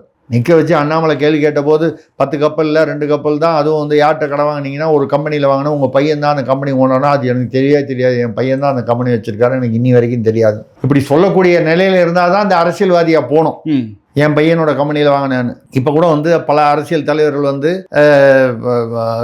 விஜயை வந்து இதுக்கு முன்னால் இந்த விவகாரத்துக்கு முன்னால் வரும்போது பணம் எங்கெங்கே கொடுத்தாருன்னு கூட இந்த சொத்துக்கள்லாம் காமிக்கும் போது கடன் கொடுத்துட்டா, யார் கொடுத்துருக்காரு, மனைவி கொடுத்தாரு, பையனுக்கு கடன் கொடுத்தாரு. இது எங்கேயும் கேள்விப்பட்டது உண்டா? என் பையனுக்கு நான் பணம் கொடுத்தா வச்சுக்குப்பான்னு கொடுப்பேன். கோடிக்கணக்கில் வந்து பையனுக்கு கடன் கொடுக்கறது, மனைவிக்கு கணவன் கடன் கொடுக்கறது, இதெல்லாம் சும்மா கணக்கு காட்டுறதுக்காக தான் தெரியுது. இது வந்து அரசியல்வாதிகள், தொழிலதிபர்கள் யார் செய்தாலும் அதான் இல்லை. அந்த வகையில் நான் விஜய் வந்து இப்போ வந்து ஆட்சி பண்ணி பிரமாதமான ஆட்சி கொடுத்துட போகிறான்னு நான் சொல்லலை. அந்த மக்கள் அவருக்கு கொடுத்த அந்த மேண்டேட் அதை மதித்து அவரை சட்டமன்றத்தில் அவரை நிரூபிக்க வாய்ப்பு கொடுங்க. ஓகே, நிரூபித்தால் அவர் ஆட்சியில் அமரட்டும். இல்லைன்னா நீங்கள் அதிமுக திமுக ஒன்றா சேர்றதை விட வேறு வழி இல்லை. கவர்னர் ஆட்சி வரக்கூடாது என்பதற்காக நீங்கள் இரு துருவங்கள் வந்து ஒன்றா சேருவேன்னா அப்போ இரு துருவம்னு இவ்வளோ நாளாக நீங்கள் வந்து சொன்னது யார்? இப்போ கவர்னர் ஆட்சி வந்ததுனால உடனே 6 மாதம் கழித்து எலெக்ஷன் வச்சோடனே தமிழ்நாட்டில் வந்து நீங்கள் நம்புறீங்களா ஒரு சீட்டு வந்து 118 ஆயிடும்னு? ஓகே, 6 மாதமோ 1 வருஷமோ கவர்னர் ஆட்சி வந்து அது முடிஞ்ச உடனே பாஜக தனியாக நின்று 118 சீட்டு வாங்கி தமிழ்நாட்டில் தனியாக ஆட்சியை பிடித்து நான் நம்பலை. ஓகே, சாத்தியமில்லை என்பது என்னுடைய. ஓகே, வேணா நீங்கள் அந்த ஒரு சீட்டுங்கிறது ஒரு 5 சீட்டோ 10 சீட்டோ வாங்கலாம், நான் இல்லைன்னு சொல்லலை. வளர்ச்சி ஏற்படலாம், ஆட்சியை பிடிக்கும் அளவுக்கு வராது. அப்போ ஏன் கவலைப்படுறீங்க? இப்போ உங்களுக்கு உங்கள் பேரில் நம்பிக்கை இல்லையா? இவ்வளோ வருஷம் திமுக 6 முறை ஆட்சி செய்திருக்கீங்க, அதிமுக எத்தனையோ முறை ஆட்சி செஞ்சுருக்கீங்க. அந்த நம்பிக்கையை கூட தன்னம்பிக்கை கூடவா இல்லை? விஜய்க்கு இருக்கக்கூடிய தன்னம்பிக்கை கூட திமுக அதிமுகவுக்கு இல்லாமையா போயிடுச்சு. ஓகே, அதனால் நான் சொல்கிறது விஜய்க்கு வாய்ப்பு கொடுங்கள். சட்டமன்றத்தில் அவர் ஆட்சி அமைக்க முடியலையா, கவர்னர் ஆட்சி வரட்டும். சார், கடைசியாக ஒரு கேள்வி என்னென்னா, யார் ஆட்சி அமைச்சாலும் 6 மாதம் 1 மாதம் தாக்கு பிடிக்குன்ற ஒரு செய்திகள் வந்துட்டு இருக்கு. மீண்டும் நம்ம பேசிக்கிட்டு இருக்கோம், மீண்டும் ஒரு தேர்தலை நோக்கி தள்ளப்படுமா தமிழ்நாடு? இல்லை இப்போ நம்ம சொல்லதே அதானே சொல்லிட்டு இருக்கோம். விஜய் ஆட்சிக்கு வந்தாலும் கயிற்று மேலே நடக்கிற ஆட்சி ரொம்ப நாள் தாங்காது. அதிமுக திமுக வந்து எந்த விதமான ஒரு கூட்டணி, எந்த விதமான ஒரு புரிதல் வச்சுக்கிட்டு ஆட்சிக்கு வந்தாலும் அது ரொம்ப நாள் தாங்காது. ஓகே, கயிற்று மேல் நடக்கிறது தான். ஆக மீண்டும் வந்து 6 மாதத்திலோ குறைந்த ஒரு பீரியட்லேயோ வந்து மறு தேர்தல் வருவது தவிர்க்கப்பட முடியாது. இதில் எந்த ஆப்ஷனில் போனாலும் தவிர்க்கப்பட முடியாது. ஓகே, அப்போ தான் நான் என்ன சொல்கிறேன், திமுக அதிமுக அனுபவமிக்க கட்சிகள் விஜயை தவறுகள் செய்ய விட்டு வந்து நீங்கள் வந்து அப்போ வந்து மக்கள்கிட்ட போய் பாரு ஆந்தாலும் இப்படி பாரு, அவனால் ஆட்சி அமைக்க முடியல, அவனுக்கு யார் ரெண்டாவது விஜயுமே திமுக கூட்டணியில் இருந்த காங்கிரஸோடு வந்து விஜய் செய்த தவறையும் நான் சுட்டி காட்ட வேண்டும். தேர்தலுக்கு முன்னால் தனியாக நிற்பேன்னு தில்லா நின்னீங்க, யாரையும் கூட்டணி சேர்க்கலை, யாரும் சேரலை இல்லை சேர்க்கலை, எப்படி வேணாலும் வச்சுங்க. இப்போ சீமான் வந்து நான் யாரையும் சேர்க்கலைன்னு சொன்னார், தனியாக தான் நிற்பேனார். அந்த முடிவு அவருடைய முடிவு. ஆனால் விஜய் அப்படி இல்லை, சேரதுக்கு தயாராக இருந்தார், ஆனால் யாரும் சேரலை, எதிர்பார்த்த பற்றி சேரலை. இப்போ காங்கிரஸ் வந்து எங்கே இருந்தது? திமுக கூட்டணியிலேருந்து. அது மட்டும் இல்லாமல் இன்றைக்கி விசிகாவுக்கும் இவங்களுக்கும் உங்கள் பேர் என்ன மார்க்சிஸ்ட்டு, IUML, CPI இவங்களுக்கெல்லாம் லெட்டர் கொடுக்குறீங்களே, உங்களை எதிர்த்து தானே நின்னாங்க, உங்களை எதிர்த்து தானே அவங்க தேர்தலில் வந்து பிரச்சாரம் பண்ணாங்க. அப்போ என்ன கொள்கைக்கு ஒத்தவரங்க நீங்கள்? விஜய்க்கும் இந்த கேள்வியை நம்ம வைக்கிறோம். ஓகே, ஆக இன்னைக்கு இருக்கிற சூழ்நிலையில் கவர்னர் ஆட்சி என்பது தவிர்க்க முடியாது. இன்றோ இல்லை ஒரு 6 மாதம் கழித்தோ எந்த ஆட்சி வந்தாலும் அந்த ஆட்சி கவிழ்ந்தோ ஓகே, மறு தேர்தல் வருவது தவிர்க்கப்பட முடியாது. ஓகே, நீங்கள் மறு தேர்தல் வரும்போது அவரவர்கள் பலத்தை காமிங்க. ஆனால் ஒரு விஷயத்தை நீங்கள் வந்து இதில் புரிஞ்சுக்கணும், மக்கள் மாற்றத்தை விரும்புகிறார்கள் என்ற ஒரு தத்துவத்தை வந்து அதிமுக திமுக புரிஞ்சிடுச்சுன்னா இன்னைக்கு கூட்டணின்ற பேச்சே வரக்கூடாது. ஓகே, ஏன் மாற்றத்தை விரும்புகிறார்கள்? உங்கள் மீது உள்ள சலிப்பிலும் வெறுப்பிலும் தானே. திமுகவுக்கு எதிராக ஒரு வெறுப்பலை, இந்த பெண்கள் பாதுகாப்பு, இது கஞ்சா போதா அப்படின்னா ஆட்டோமேட்டிக்காக என்ன பண்ணியிருக்கணும், அதிமுக ஓட்டு போட்டிருக்கணுமா இல்லையா? புதுசாக அந்த விஜய் இது வரைக்கும் வந்து பெருசாக வந்து அவருக்கு வந்து அந்த சினிமா மோகம் உண்மை. தமிழ்நாட்டு மக்களுக்கு சினிமா மோகம் இன்னைக்கா இருக்குது?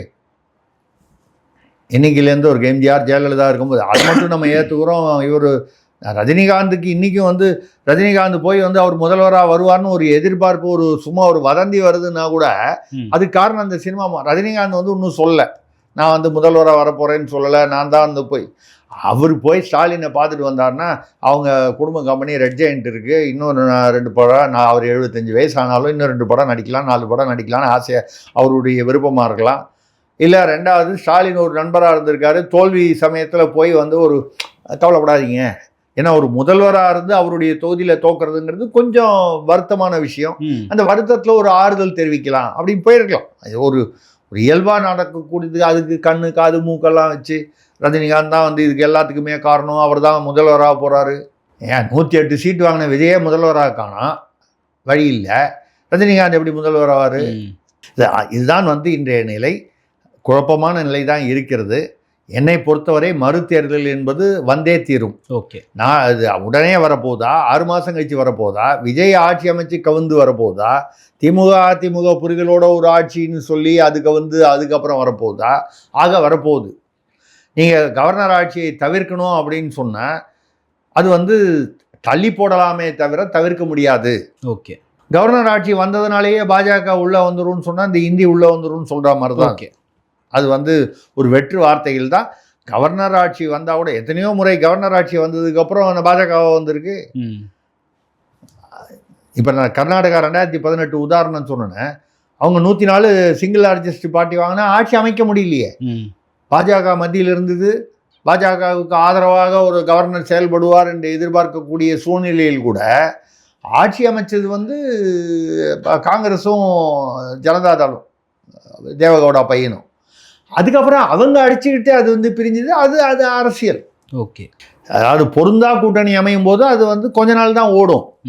அவங்களுக்குள்ளேயே அப்படி இருக்கும்போது அதிமுக இரு துருவங்கள்னு டி.கே. இளங்கோவனே சொல்லும்போது இவங்க இந்த நாடகம் அந்த மேடையில் எத்தனை நாளம்மா, அவ்வளோதான். ஓகே, இதுதான் வந்து இன்றைய நிலை. ஓகே, என்னை பொறுத்தவரை தமிழ்நாட்டில் மறுதேர்தல் என்பது வந்தே தீரும். ஓகே, என்னைக்கு வருது, 6 மாதம் கழிச்சு வருதா, 1 வருஷம் கழிச்சு வருதா, என்னன்னு வராது. விசிக வந்து உயர்மட்ட குழு அதெல்லாம் ஒன்றும் இல்லை, திமுக என்ன தலைமை சொல்லுதோ அதுதான் கேட்க போகிறாங்க. திமுகவை ஏற்கனவே அவங்க சொல்லிட்டாங்க, எங்கள் கூட்டணியில் தொடர்வார்கள் அவர்கள்னு ஸ்டாலின் அவர்கள் அறிக்கை கொடுத்துட்டாரு. அதை மீறி விசிகாவும் போகிறதில்லை, கம்யூனிஸ்டும் போகிறதில்லை. விஜய்க்கு மெஜாரிட்டி கிடைப்பதற்கான வாய்ப்புகள் குறைவு. மைனாரிட்டி அரசாக ஒரு கால் கவர்னர் வந்து அவரை வந்து அனுமதித்தால் அப்போவும் வந்து எவ்வளோ நாள் ஓடும்னு தெரியாது. அவ்வளோதான் நான் சொல்லுது. ஒரு 3 மாதம் ஓடலாம், 4 மாதம் ஓடலாம், ஒரு மசோதா வரும், இல்லை நம்பிக்கை தீர்மானம் வரும்போதே கூட அடிபட்டு போகலாம். இதில் எது வேணாலும் நடக்கலாம். இப்படி ஒரு குழப்பம் தமிழ்நாட்டிற்கு நேர்ந்திருக்க வேண்டாம் என்று தான் நம்ம சொல்லலாமே தவிர, நேர்ந்ததுக்கு பிறகு வேண்டாம்னு நம்ம சொல்லி என்ன பிரயோஜனம்? ஓகே சார், பல்வேறு கருத்துக்களை பகிர்ந்து கொண்டீங்க. மற்றும் ஒரு கால் சந்திப்போம். நன்றி. நன்றி, வணக்கம்.